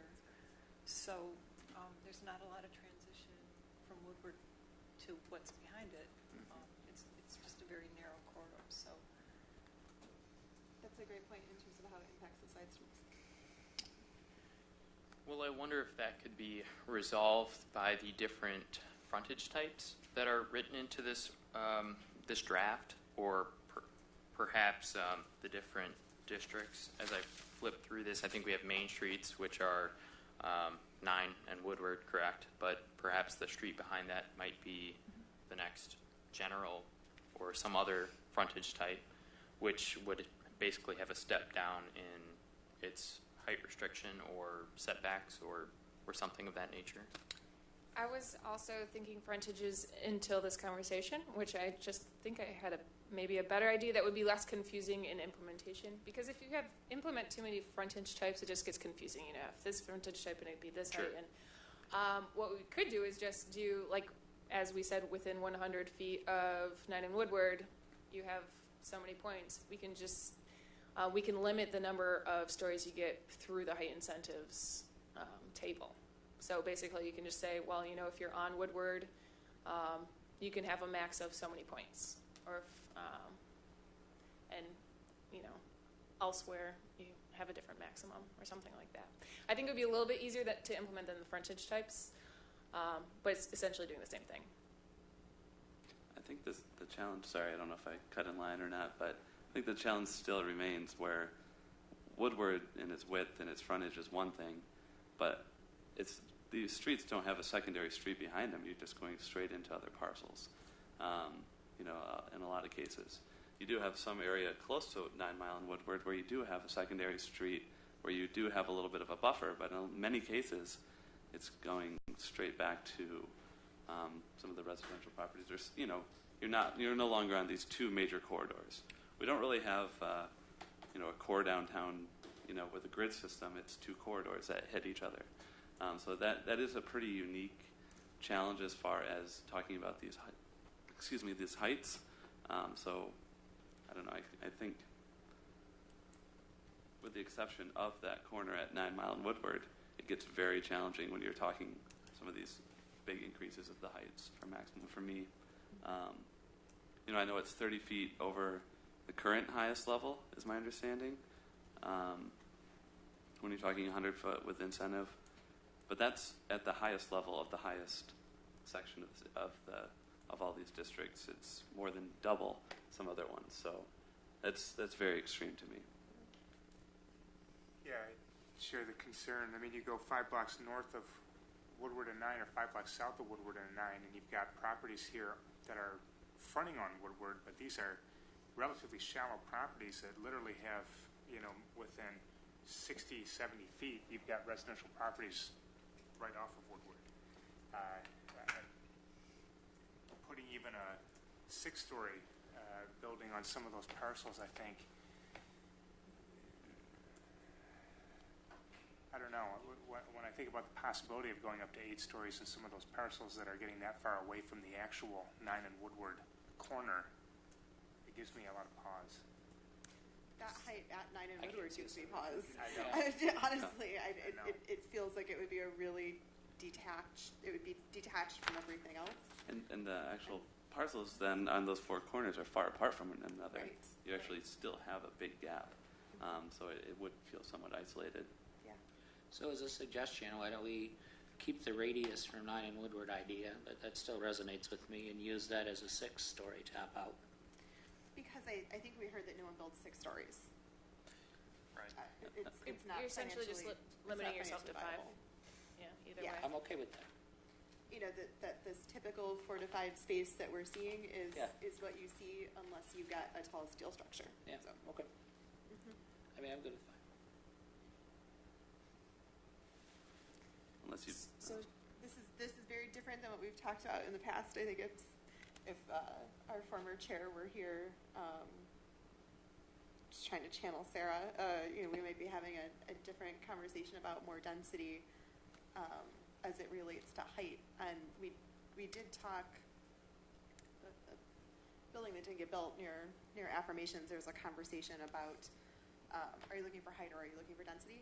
And at least in my case, I was looking for density. I wasn't looking for a false facade. I wasn't looking for sort of something to help me enclose the streetscape. I was looking for density. This was a couple of years ago. This conversation where they were like, well, we could put a deck here and building back here, and it's like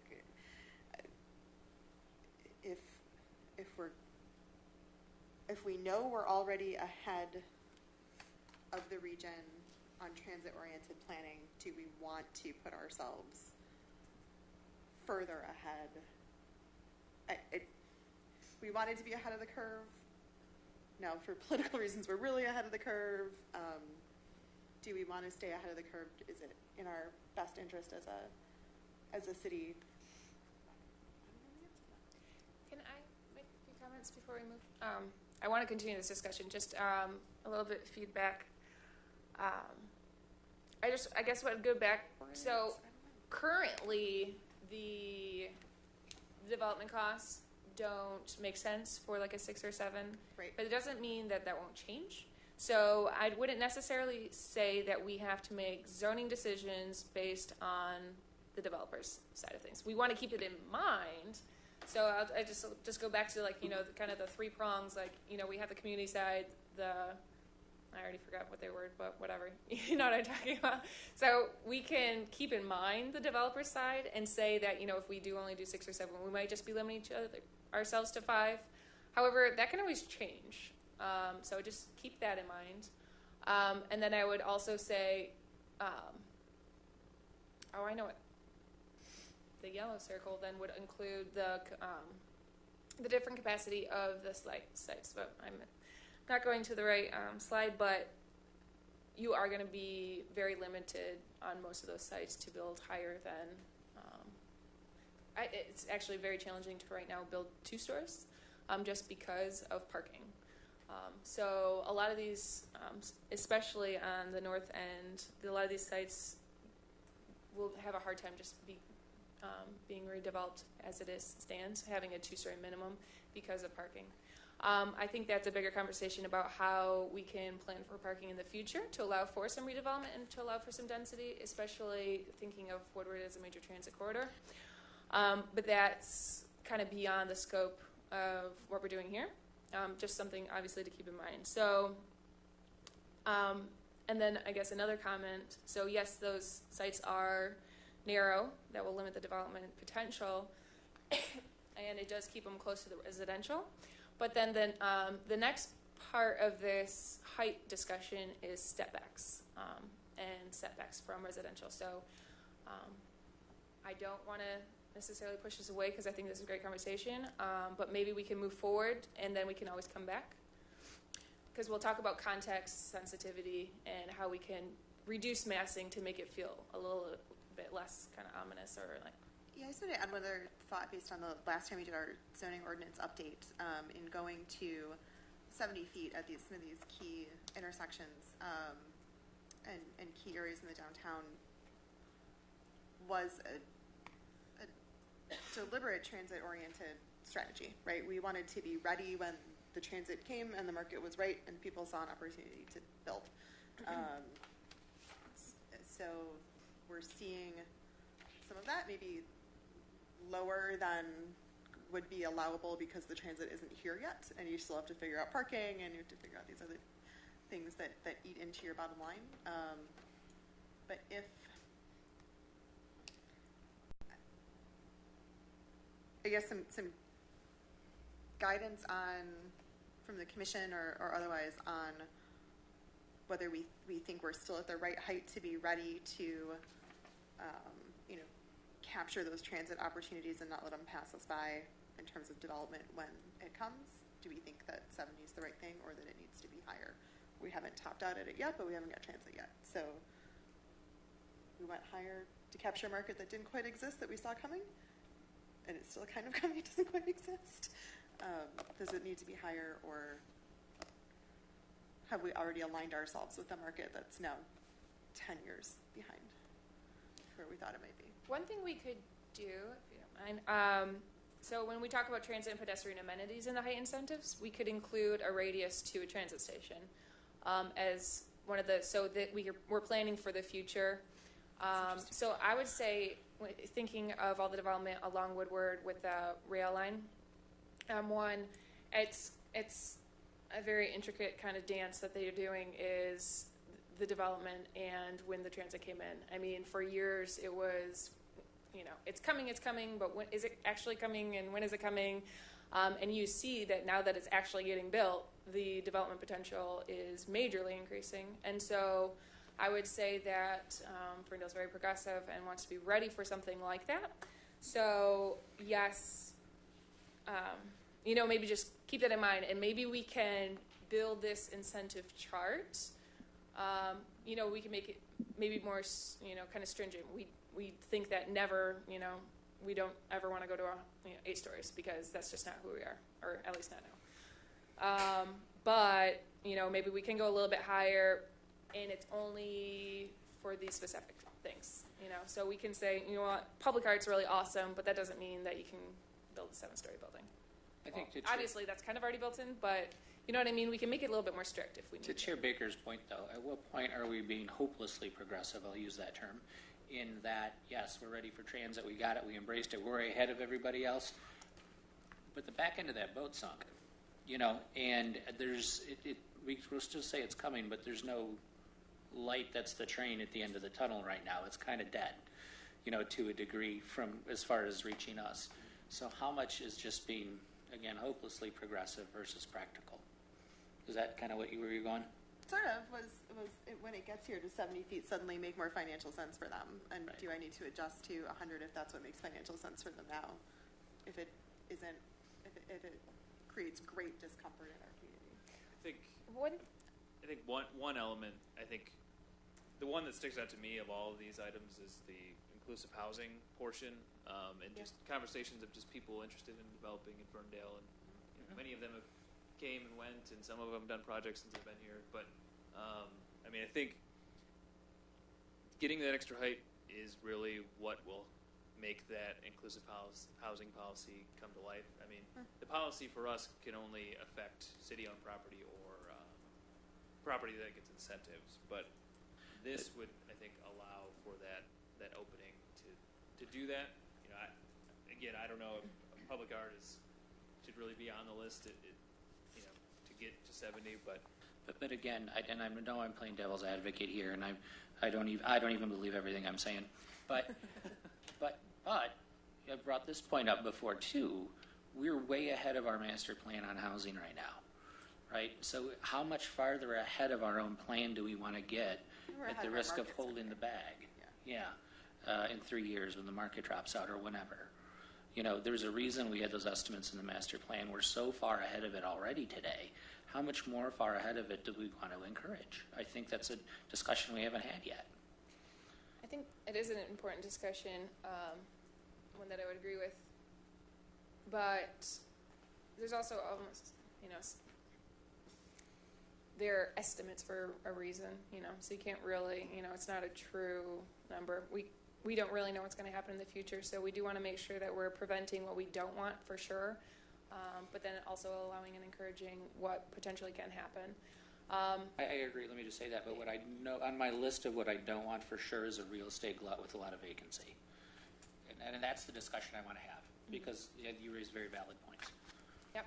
I wanted to bring up one other point. So before we had the joint meeting in June, we had a meeting with architects and developers, and they said that right now Ferndale is so hot that the developers are willing to take a much reduced rate in return just to build and have Ferndale as part of their portfolio. So that is definitely a reality that we're existing in right now. Of course, markets can always change. So I just want to point that out since I thought it was a pretty interesting point that they made.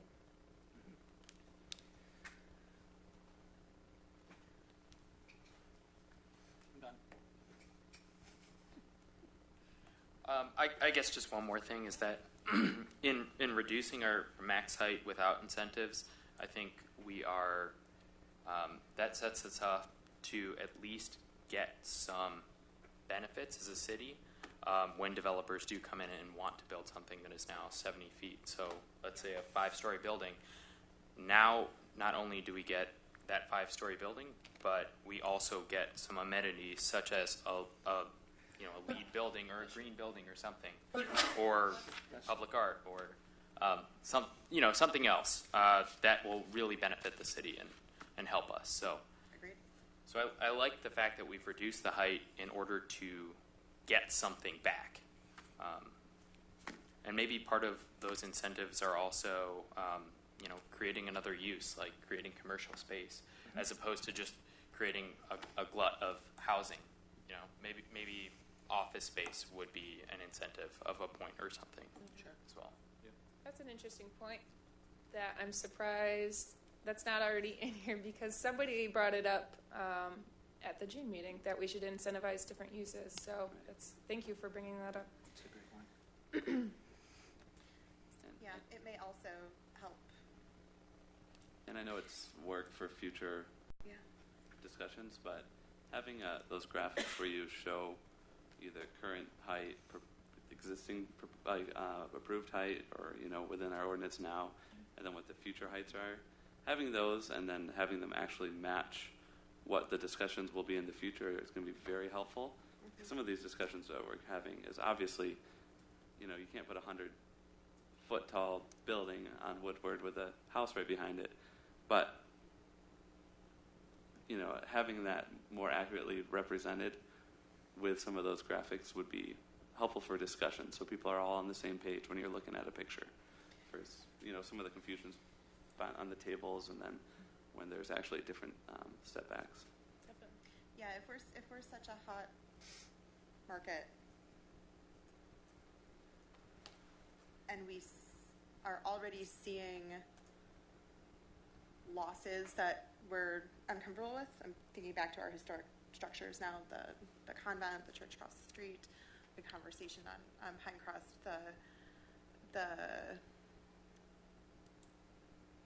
as Commissioner Casio was talking about, the not an overall maximum change, but a reduction with then some additional points. We're no longer just giving sort of the green light to all development. We're saying that, Fernhill is a really great place, and if you want to be here, this is the character you're helping us build and preserve. So,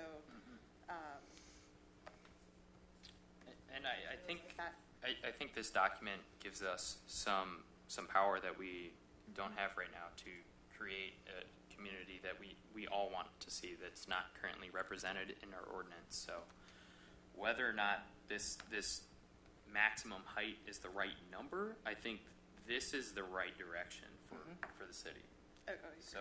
So maybe that's one line item that needs to be addressed. And again, I think that actually can be resolved in a lot of ways in the setbacks that we're about to discuss. But I think we shouldn't, throw the baby out with the bathwater here. So I hope that's not where this conversation is going. Not at all. Not from my perspective. You guys just reminded me of a quote from a chair from another planning commission that I heard. It was part of the discussion. It was something like, yes, we want to be business friendly, but we also want our businesses to be community friendly. So I agree that this is a nice give and take. Okay, so the first step back that I wanted to discuss was this kind of street level one. This is the example I was talking about in Royal Oak. This is the jewelers on the corner there, and they're like Burgers is right there.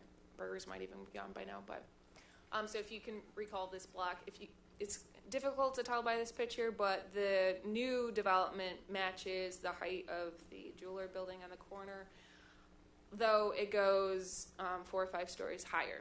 But it's from the street level.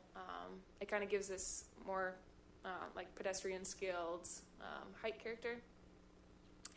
We had a lot of discussion. I'm sure Commissioner Ocasio will bring up the discussion that we had at the design committee last night. This is something that is proposed currently in both the storefront and the general building types. And so that would be something that would be required all over. I think after the discussion yesterday, it's, and depending on what we have tonight, it definitely is something that might be better, that would be more like variable or not required everywhere, or potentially not even required. But anyways, just to give you an idea of what it is, basically it's saying at 27 feet on your front lot line, you have then a step back of 10 feet. So if you kind of look at this sketch, on the left there, it would be your front lot line, and then that would be a 27-foot height and your 10-foot step back. So again, that's allowing for that kind of, the character on the street level to be more human or pedestrian scaled. And then the 10-foot width is a width that would allow for a functional balcony. So those are kind of the reasonings behind it.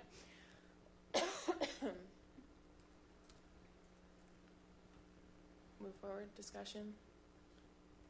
Do you want to talk about your concern? I guess I would want to gauge the commission's reaction to 27 feet as a height restriction for that step back. Personally, I would think that number should be closer to the right-of-way, but I know that that is significantly more. On 9 Mile, that's probably closer to 60 feet. So Actually 70. So, for what it's worth, for everyone's knowledge, the rule of thumb is for, I guess, pedestrian comfort. It's really a 1-to-1 ratio. So, on 9 Mile, that would be a 60-foot high building before you had to step back a certain amount, which might be 10 feet or might be more. And then for additional conversation, in this picture, I don't know the exact height, but it looks like it's probably more like 35. It's a 3-story, it looks like. So there's that. Does that rule of thumb take into account site furnishings and things that are happening in front of the property line? Like planters and benches and trees? I believe that's from site property line to property line across the street. But you can get away with, just from those kind of discussions, you can get away with shorter heights with trees, other things that kind of have a lower, it makes it feel smaller than it actually is, the distance and the spacing as well. But it's kind of hard to get those urban trees to grow. Yeah. So that's another discussion with the city, I guess. To answer Commissioner Azar's question, that does not. That's at a 0-foot setback. So the step back would be at the 0-foot. Right. And yeah. So if you can, I'll kind of jump ahead actually. So this would be the siting requirements for the 4 different building forms. So you have so we have a build to and a setback. So what we're used to and what's in the existing ordinance is a setback, and we have a 0-foot setback. With the TOD, it's a maximum, I believe. With the build to, it's a requirement that you build to that 0-foot lot line for, in the storefront building form, it would be 80% of the lot width. So that could account, if somebody, so the market's going to dictate that probably everyone's going to build as much as possible. So they're going to do 100% lot line to lot line, 100% to the 0-foot. But what the 80% does is allow for variation, and so maybe somebody really wants a nice outdoor patio or something, and so they could take that 20% of their lot width and put it and not build to the 0-foot. Or it just allows for public amenities. It wouldn't allow for parking or anything like that, auto-oriented. Does it actually encourage it? Does it actually encourage it? I mean, if we want variation in articulation, It allows for it. Probably more specific ways to require it, though. Yeah, it doesn't require it, it allows for it. So you have your build to, and so take a little step back, and more generally, I'll kind of align you to the lot. So right now we have a front lot line, side lot lines, and a rear lot line. On corner lots, we don't actually have a requirement that those 2 street frontages are treated as frontages. There's a front and a side. currently. So with this, I would change that you actually do have 2 street frontages. But we talk about it as the primary street frontage and the side street frontage. So you have your primary street. So if you think of Rosie's would actually have 3 frontages. They would have their primary street, which would be 9 Mile, and then 2 side street frontages. It makes it a little bit tricky on Troy because you have they're through lots. So you have your 9 street frontage and a side street on the Troy. So on your side street, you have a build to requirement as well. It's a little bit less. It's the 60% build to requirement.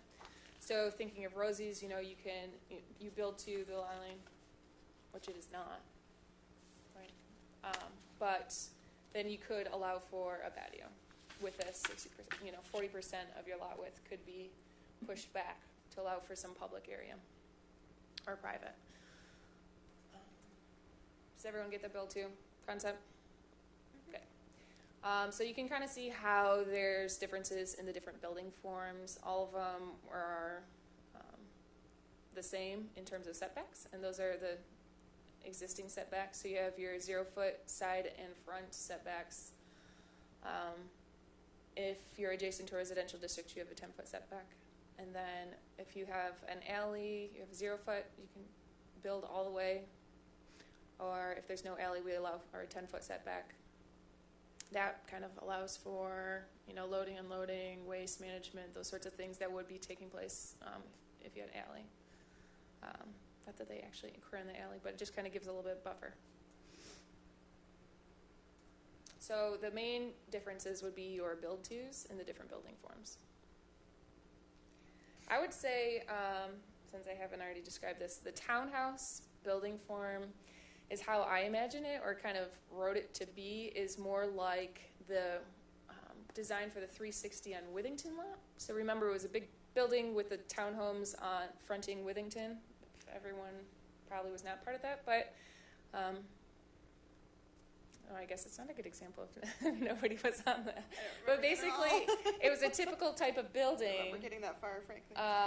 But then there was kind of townhomes stuck to the front of it. So it's really 360 did? All right, I must be getting old. That was planned, yeah. I don't think that was 360. I don't know. Council played with that and didn't bring it here, so we don't know. Wish we would have sent it to you. Yeah, you should have. Right. There's townhomes on the Live and learn. Sorry. Oh, I think it was a different iteration that actually maybe only staff saw. I apologize for that. So okay. The conversation we had Not earlier. a good example. The conversation we had earlier about Withington frontage. When I read the memo, and it's either a townhouse or condo or something, when my brain immediately went to a building stuck on a building. Right. Is that sort of what you're describing? Sort of. It does. I mean, it could. I was glad it wasn't. It could actually. Sounds... I've seen many examples where it works well. Okay. It probably depends on the developer. In this case, that would be kind of the idea, except I guess the difference would be is that there is, so if we go back to this kind of street level setback, it doesn't show it on here, but there would be a 40-foot step back after the 2 or 3 stories. So it's basically, it is kind of pushing it out. So if you don't like the idea of it looking different, but what that does allow for is if you have residential facing residential, it kind of meets the building height and character. So if you're thinking of... It feels like residential. Yeah, it feels more like residential. And I think that's what is kind of proposed for the dot right now. And correct me if I'm wrong. There's those townhomes that would be attached to that deck facing. I thought they had a across town. single entrance, though. I didn't think They they do had a single entrance. It's an apartment. I thought they. They looked like little houses. Yeah, it's more apartments at least at this stage. Yeah. You all get to help decide if that makes sense or not. You actually get to see that one. How are we doing on time? Are we getting through your stuff, or should we stop talking?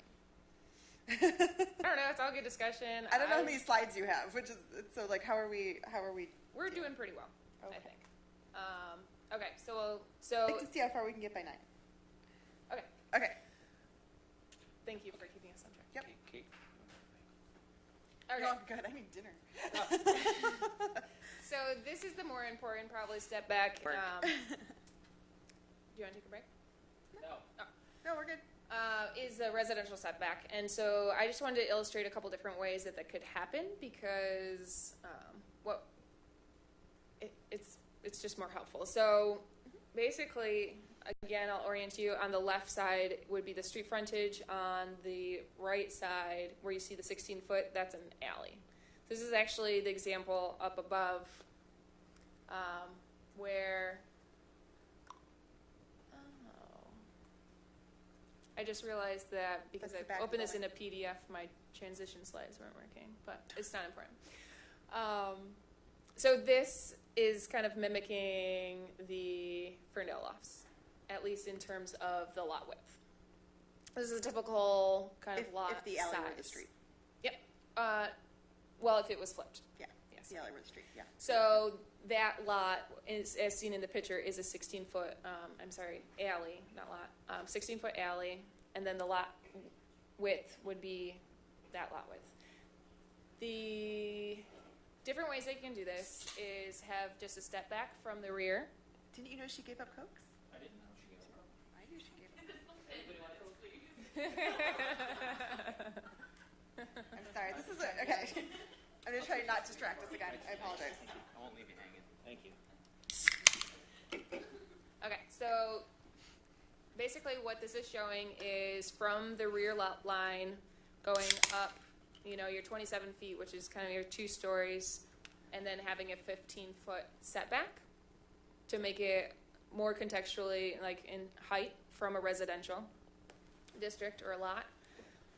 And then additionally what it's showing is the front 60%, or 66% of the lot is the tall part with the front, and then the shorter side is like the rear 33. So you could split the lot into like thirds, and the rear third have a smaller building height than your front, and then you just get the boxes.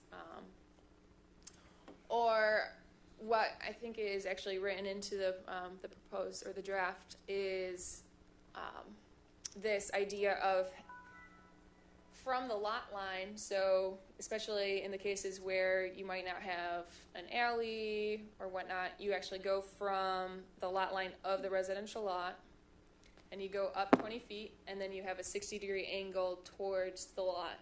And so anything above that would be your max height. So in this view, it would be above the upper dashed line. So the dark purple would not be permitted. But you could build up to that line. You could have a combination of these, so you can go your 27 foot, have your 15 setback, and then your 60-degree angle height. Gets a little complicated in implementation. I don't know. That's, Sorry? Where did 27 come from? It's like a 2-story with so if you have your 16-foot first floor for a retail and 11-foot second story. 15 and 12 or something, yeah. Okay. Not a good number? Yeah, I got it.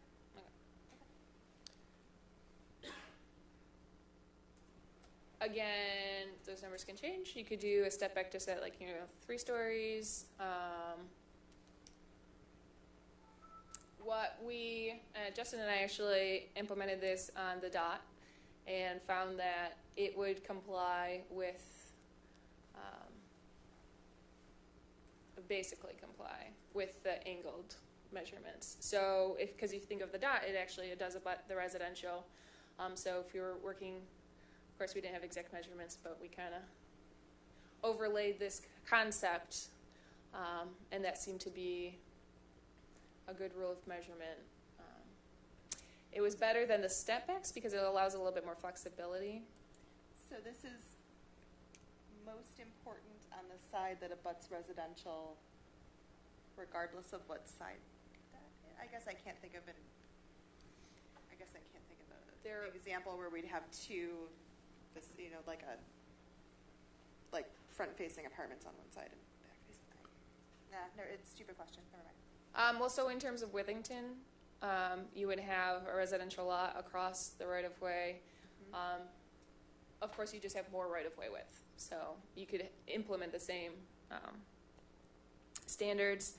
There's not too many, like maybe one or two instances where you would have a side lot line in the district that would abut a residential district. So, I just think it's interesting that we're looking at a back facade. It's a really good example. Some of it was in response to the Wolf River 409 Yeah, film. exactly. Yeah, So exactly. I wasn't part of that. And we changed a site orientation because we didn't have that step back. Right. Interesting. Okay. Do you need anything from us on this, or are we still going? Or I guess my recommendation would be to have the initial step back and then plus the angle, just like the 15-foot. Or, you know, you could have a 20-foot step back. It could be at 27 feet. It could be at 33, 38. You know, those numbers can change. But I would suggest having both of those standards. Does anyone? I guess the numbers aren't as important to me as the feel. So if these numbers achieve that less imposing feel, and when it comes to balconies, having a 10-foot step back so you can have a 10-foot balcony still puts your balcony in my backyard. So I don't know if you're going to have a 10-foot balcony, do you need a 20-foot step back? So the 10 foot's from the primary street, as my understanding, or the street that it's facing, Right. and then the residential is from any adjacent property, like is behind it or something. So it's a different thing. The 20 foot with the 60-degree angle would be like for the parcel behind it, Would be for the as backyard. opposed to the road. So it would actually be more restrictive for the backyard. balcony, right? Okay. It would be much more than the 10 foot. Because there's all of them have a rear setback of 10 feet, plus you would have the from 20 feet up 60-degree angle setback. What am I going for? So Step that's back? this line. Yeah. Yeah.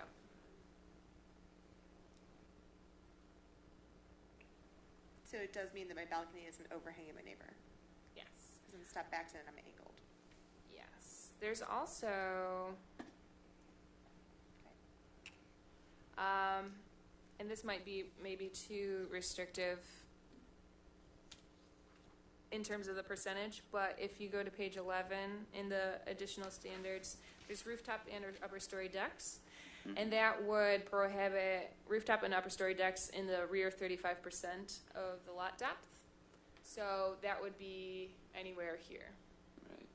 And that would be so you don't have an imposing,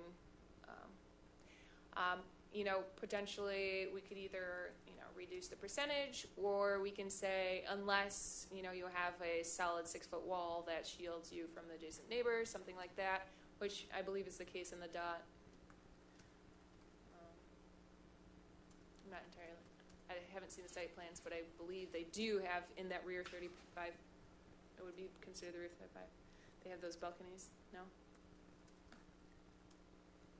But there's a solid wall. This one actually has it here Your on page head 11 has that as well. Yeah. Okay. Yeah, rooftops must provide solid walls when adjacent to residential. Right. So that's to maintain privacy of, you know, your adjacent residential district. And then obviously the step backs are for similar reasons, but then also for light and air.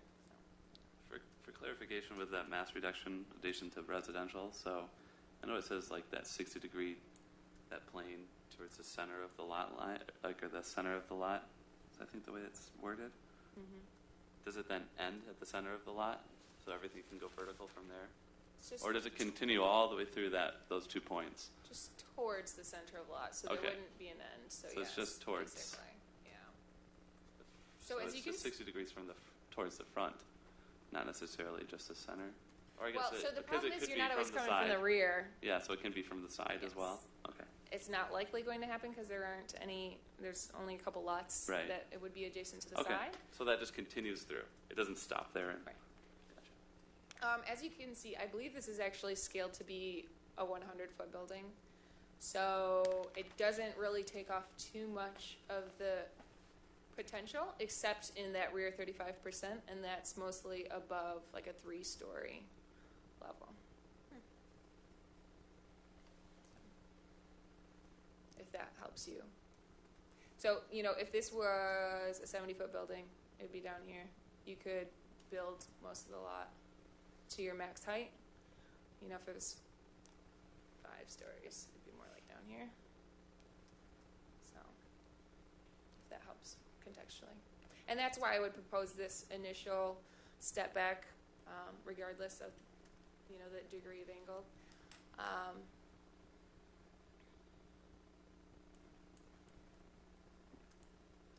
The 15 foot. Yeah.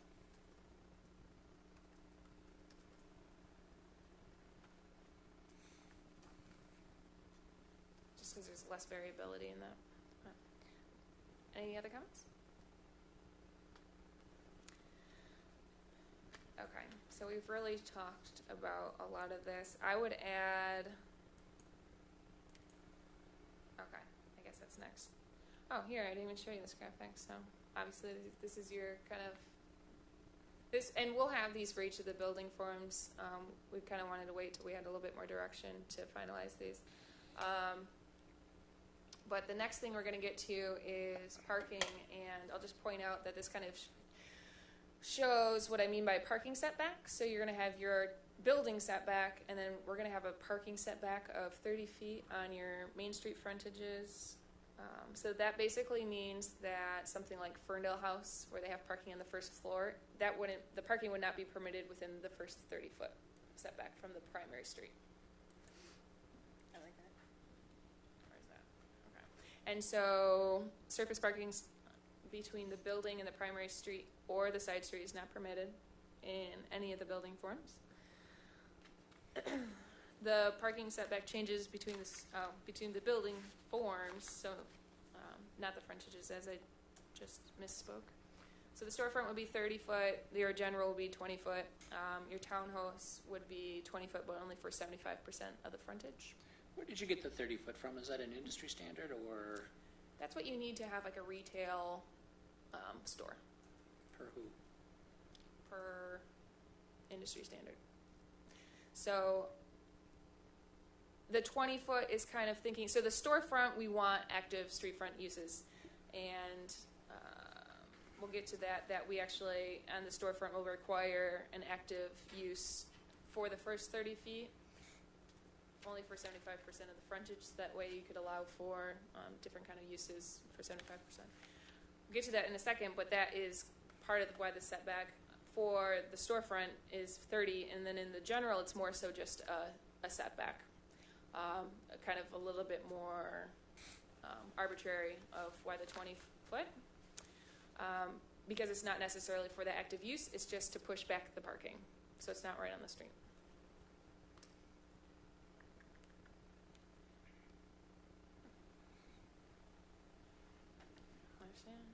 And then we haven't talked about this drive-through building form much.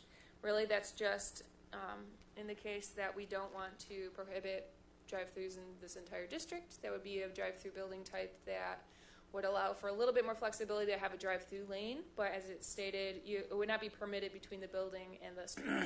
So it would have to be a rear drive lane. That's a really interesting. When you say drive-through, I'm thinking traditional like fast food drive-through, or is there right? Mhm. So here's a radical idea. Why don't we just ban any further drive-throughs at all? Anywhere in the city or anywhere in the district? Anywhere in the district. Why do we want to? They At are, this point, I mean, they are in the CBD effectively, but I would agree with you. protect the existing ones. We don't want to put any Taco Bells out of business, for God's sake. But we don't want to encourage any more either. It would have potentially, though, prevented your scraping and rebuilding of your Taco Bells. Well, then that requires an amendment. But I think that makes make sense if we define where this code is taking effect. So if we define this district better, I think then that might fall into place very easily. I think we should just be blatant about it. We don't want any more drive-throughs, and whatever we designate the district, or, yeah. Sure, but I think the way this is written right now is that all of the transit-oriented overlay is part of this form-based code. Currently, as this draft is written, I know it's a draft, but that means all the drive-throughs that are currently on Woodward are now non-conforming. And if they burned down or you wanted to scrape it and redo it, you couldn't. So, and I know that was one of Michelle's things you wanted some guidance on, right? Was how or if to change underlying zoning or carve up more than one district. Yes. So I would say On drive-throughs in the CBD, but yes. it just, where does this apply? I mean, I'll be honest with you, other than the existing ones, and I don't know how to codify it or make it right, my outcome would be, I don't want any drive-throughs anywhere in Ferndale. We got enough. There's nowhere I can think of you want to put a drive-through anything, other than what's already there. So how do we do that? And if they have to be scraped and rebuilt, they can scrape and rebuild because they have an existing drive-through, grandfather it, whatever. I think Councilman Pollock has a question. I don't care. You're not the chair. Ooh. We've got enough pharmacies. I don't think we need one. I can't think. Okay, Yeah, Fair as they're currently I am. Banks Yeah. come to mind. as they're currently cited, there have been conversations about pharmacies and banks, and they've been strongly discouraged. I think if we felt strongly enough about it being a citywide issue, we should have a citywide discussion about land uses. Yeah. Because the conversations that then come up are, well, you won't let me put my drive-through at the CVS on West 9 Mile, so I'm going to buy something just on the other side of Pinecrest to do it. So Okay. yeah. But that's still Ferndale, and it's still Right. car-oriented, not pedestrian-oriented. So the conversations happen regularly. They want those drive-throughs. My suggestion as an alternative to banning would be to identify certain locations where we would have, like Commissioner Casio suggested, a frontage type. So I don't have a good name for what that type would be because I wouldn't want to necessarily name it like auto-oriented or a drive-through, but something similar to that. And what I would recommend is have it on the blocks that already have existing drive-throughs. So there's actually only 5 blocks on the south end of Woodward that have those. And so we could just identify those, 5 blocks as that type of street frontage. And we allow the building form of a drive-through. But it also gives us, we can still dictate what that is going to look like. They would look different than what those existing buildings look like today. For instance, if we go back to, I'm going all over the place. Your building height, there's still in the building form for the drive-through a minimum stories of 2. So you'd have a 2-story drive-through. You'd have a Birmingham Tim Hortons. Yeah, basically. So for the purposes of wanting to limit the drive-through building for myself, also limited that building height to 3. So having a building between 2 and a requirement between 2 and 3 really limits your development potential, which would limit the frequency of the drive-through frontage, I would believe. That could change. And then also your siting would dictate, that you would still have your build to requirements and the same setbacks. And you would, I see the wheels going. You wouldn't have any parking or the drive-through maneuvering lanes between the building and the street. So they would look different, and we can still, this is something that's implemented in other cities such as, Denver, that has form-based codes and whatnot, that they just allow this as a flexibility, knowing that they need to allow for the form, but then they want to also make it look better and more contextual within the, neighborhood. Restricting it in the way you suggested, would basically hold us steady in terms of the number of curb cuts, and that sort of, we wouldn't be reducing our overall curb cuts, which I know is a general goal in our main corridors. Which is a safety issue, and I would say, especially due to the angle of Woodward having, it makes it especially difficult for curb cuts on Woodward. which is an additional reason to limit the frequency of these types building forms. I can just see, I think of the Royal Oak Starbucks that's got the drive-through in it, and it backs up Woodward's to High. That's awful. It's awful. And there are lots I can foresee something like that trying to go in. That's what I'd like to stop. How are we doing on time? I feel like we're all slightly running out of steam, so. Okay. The only other Just wanna thing check that I would in. just take a look at, really only if you have suggestions on, numbers. We're going to talk about, there's requirements for transparency. I would say that the design committee really liked the ideas that are put forth in the draft in terms of, it's a little bit more, it's requiring more than the existing, which they were happy with, as well as having more direction on how to implement it so that it meets, the downtown character that we're looking for, especially for the storefront building type. Was there any? This is actually my last slide. Oh, Perfect. So I would say if you would please do your homework and just obviously go through, look at the different requirements. Things I didn't mention would be there's some alternatives. So if you have a build to alternative and a transparency alternative, and that just allows for some flexibility in the standards. And then what I think we didn't maybe talk about, but I think we're probably all on the same page, is keeping this as one district. I think now that we've kind of gone through the building forms and different frontage types, does that make sense to keep it as one district?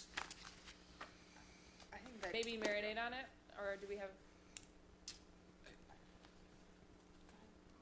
My thought is that it seems to be that this commission has some issues with there being one district right now because there's no gradient between the CBD and the surrounding area, where there can be a building on Woodward that's 100 feet tall and a house right behind it. So maybe creating another district might allow some gradient and transition between a building that's 100 feet tall and a building that's 20 feet tall, 27 feet tall, whatever. So that's just my thought. I think it's a good point. Yeah, I think the two things that we've just talked about that need some level of differentiation are height and drive-throughs. So if it's a one-size-fits-all, how do we fit those? So I would rephrase that as to not one district, but to minimize the number of districts so it's functionally achieving our goals. Right?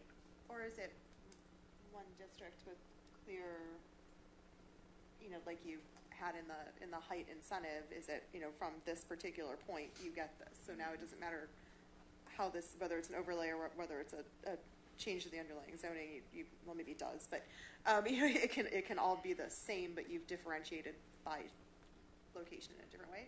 Mm-hmm. The other thing I would add, go ahead.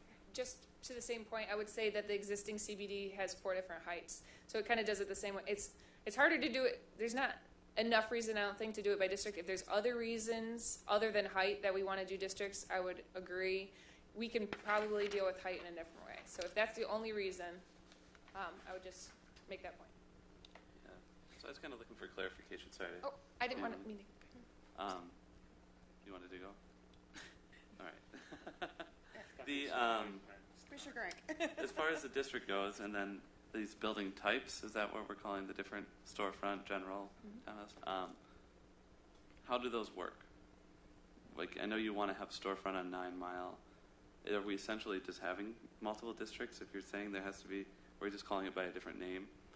I guess if you're calling it a storefront on 9 Mile, but you can have general on Woodward. Like, how do those work, and where are they limited to or allowed? Do you know what I mean? I would say storefronts required on the main street, and then 9 Mile is Main Street. yes, Okay. basically. And Woodward, because those are the two. Not almost- and Woodward. Not on Woodward. We could change it. So we can make Main Street frontage wherever you think. So really, it's a requirement to have the storefront, Okay. and which means you have more transparency and the required active use on the I'm first familiar floor. with the type, but to me that feels like a district. I mean, it's called storefront.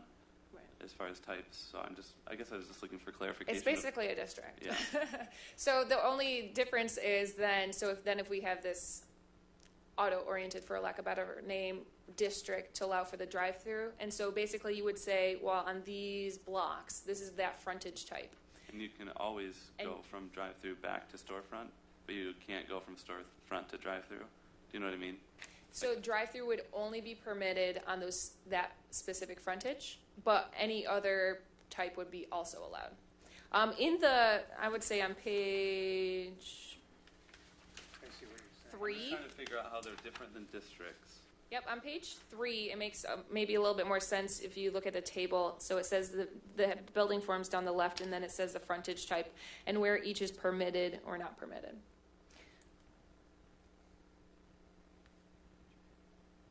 So that says the drive-through would only be permitted on that auto-oriented frontage type. The storefront's only, So those are essentially the Yeah. districts. So like, it's a Yeah. district, yeah. okay, Yeah. the auto-oriented General and Main Street are the districts allowing, and that is the matrix showing the building type or building forms. Yes.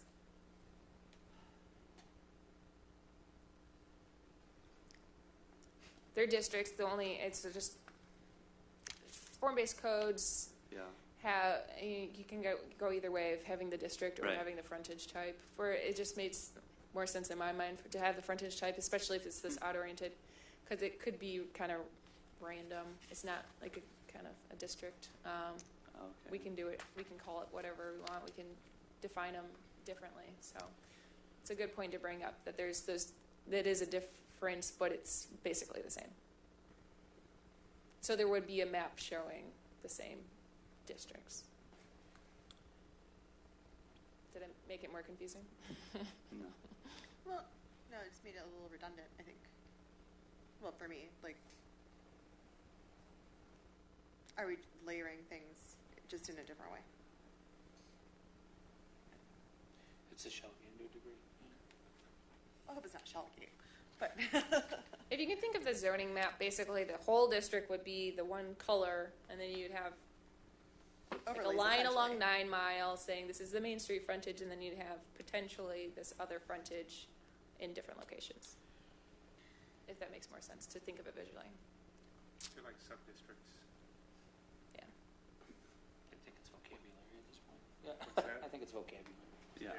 I guess I'm wondering, is it like making a bunch of different overlays? Do you just make everything the same underneath and then? So that was my next question. Yeah, I was Is this an going overlay or not? Well, and what isn't an overlay on existing or on the clean slate of whatever we call the downtown or? Right. So if we clean Because right slate it, now- Right now, we've got a mishmash. then we have to include uses and parking, which can be easily done. We can kind of simplify it, or we can just maintain the existing. That's the biggest difference between leaving the underlying zoning and not. I guess part of my thought on that is what will be easier to change and adapt in the future. Is it a lot easier for us internally to make a district and change the outline of that district if there's reason to do so? Or is it easier to rezone all of the CBD and some of the surrounding areas to this district? Which would be, I guess, easier for us to do? I would say process-wise, it's the same. It's all going to be a Okay. rezoning. I would say the bigger difference, as I said, would be the uses. So then we would have to go through the process of, do these uses make sense? And it's just a bigger change. But we could even include uses and keep the underlying zoning. It would just kind of be redundant that way. There'd be no reason to keep the underlying zoning, but Okay. We can talk more. Initially, I don't know that we've changed a lot.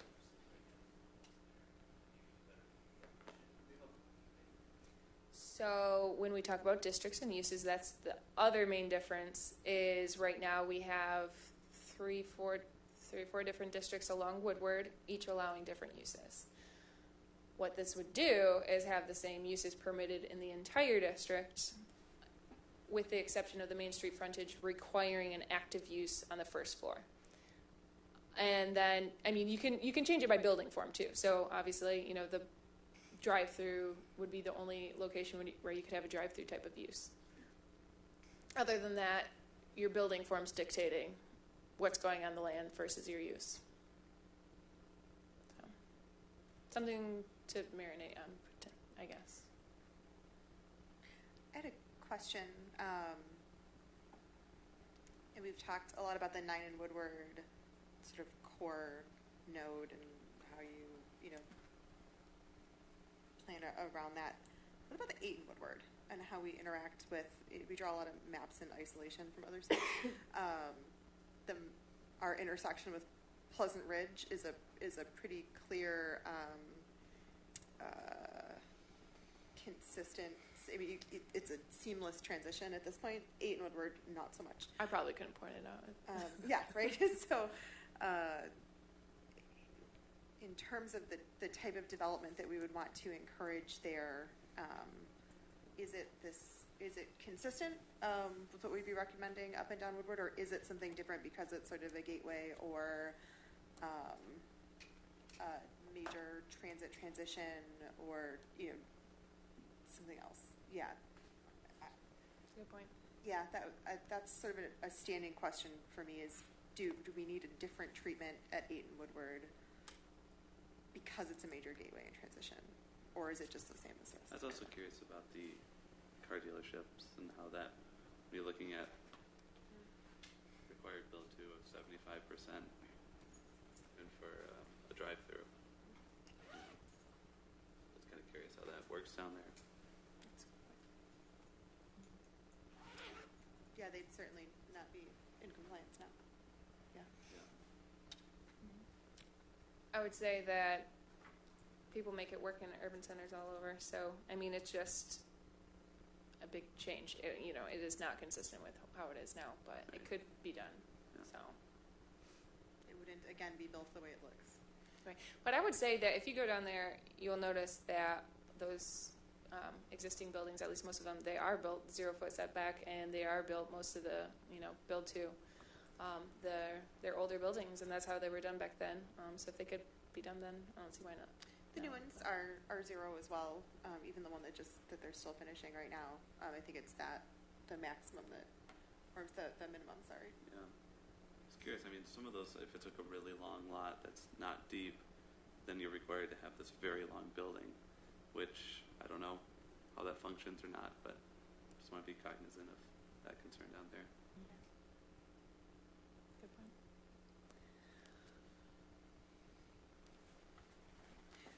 Other final thoughts or questions or direction for staff and consultants? I would just add that if you do have anything to say, to me personally anyways, I will not be back in front of you, unfortunately. So I'm moving to Spain. Oh, wow! You're moving where? To Spain. Wow. So fantastic. I will definitely take all of your notes and Cool. everything, and I will be around for 3 more weeks. I just won't be around long enough to see you guys, but so I obviously will help Justin as much as possible before I leave and pass on all my knowledge and everything. But So yes, exciting. so unfortunately I can't take this to the finish line, but it's been a pleasure working on it. So Oh my gosh, you've been a part of our team in so many ways for so long. Oh, so good. Congratulations. Justin's already got my Skype information. So.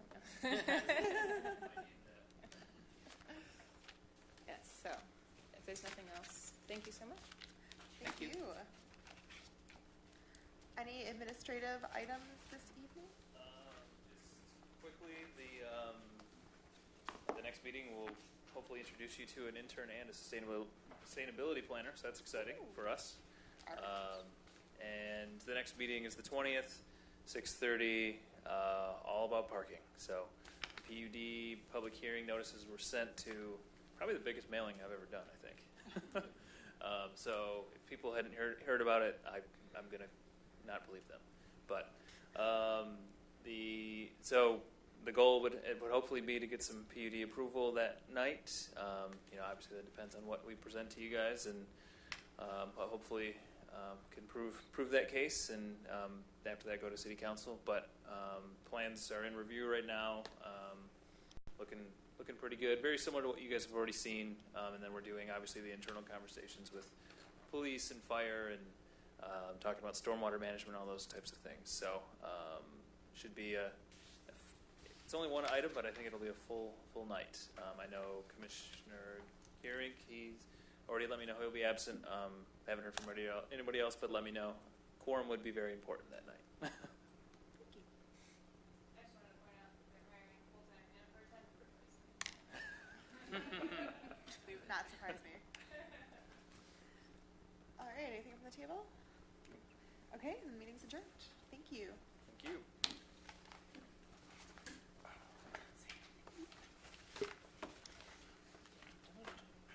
I have a bug to put in your ear, Dan. No, I mean it's So exactly after what the Should we throw down about the ratio? after the last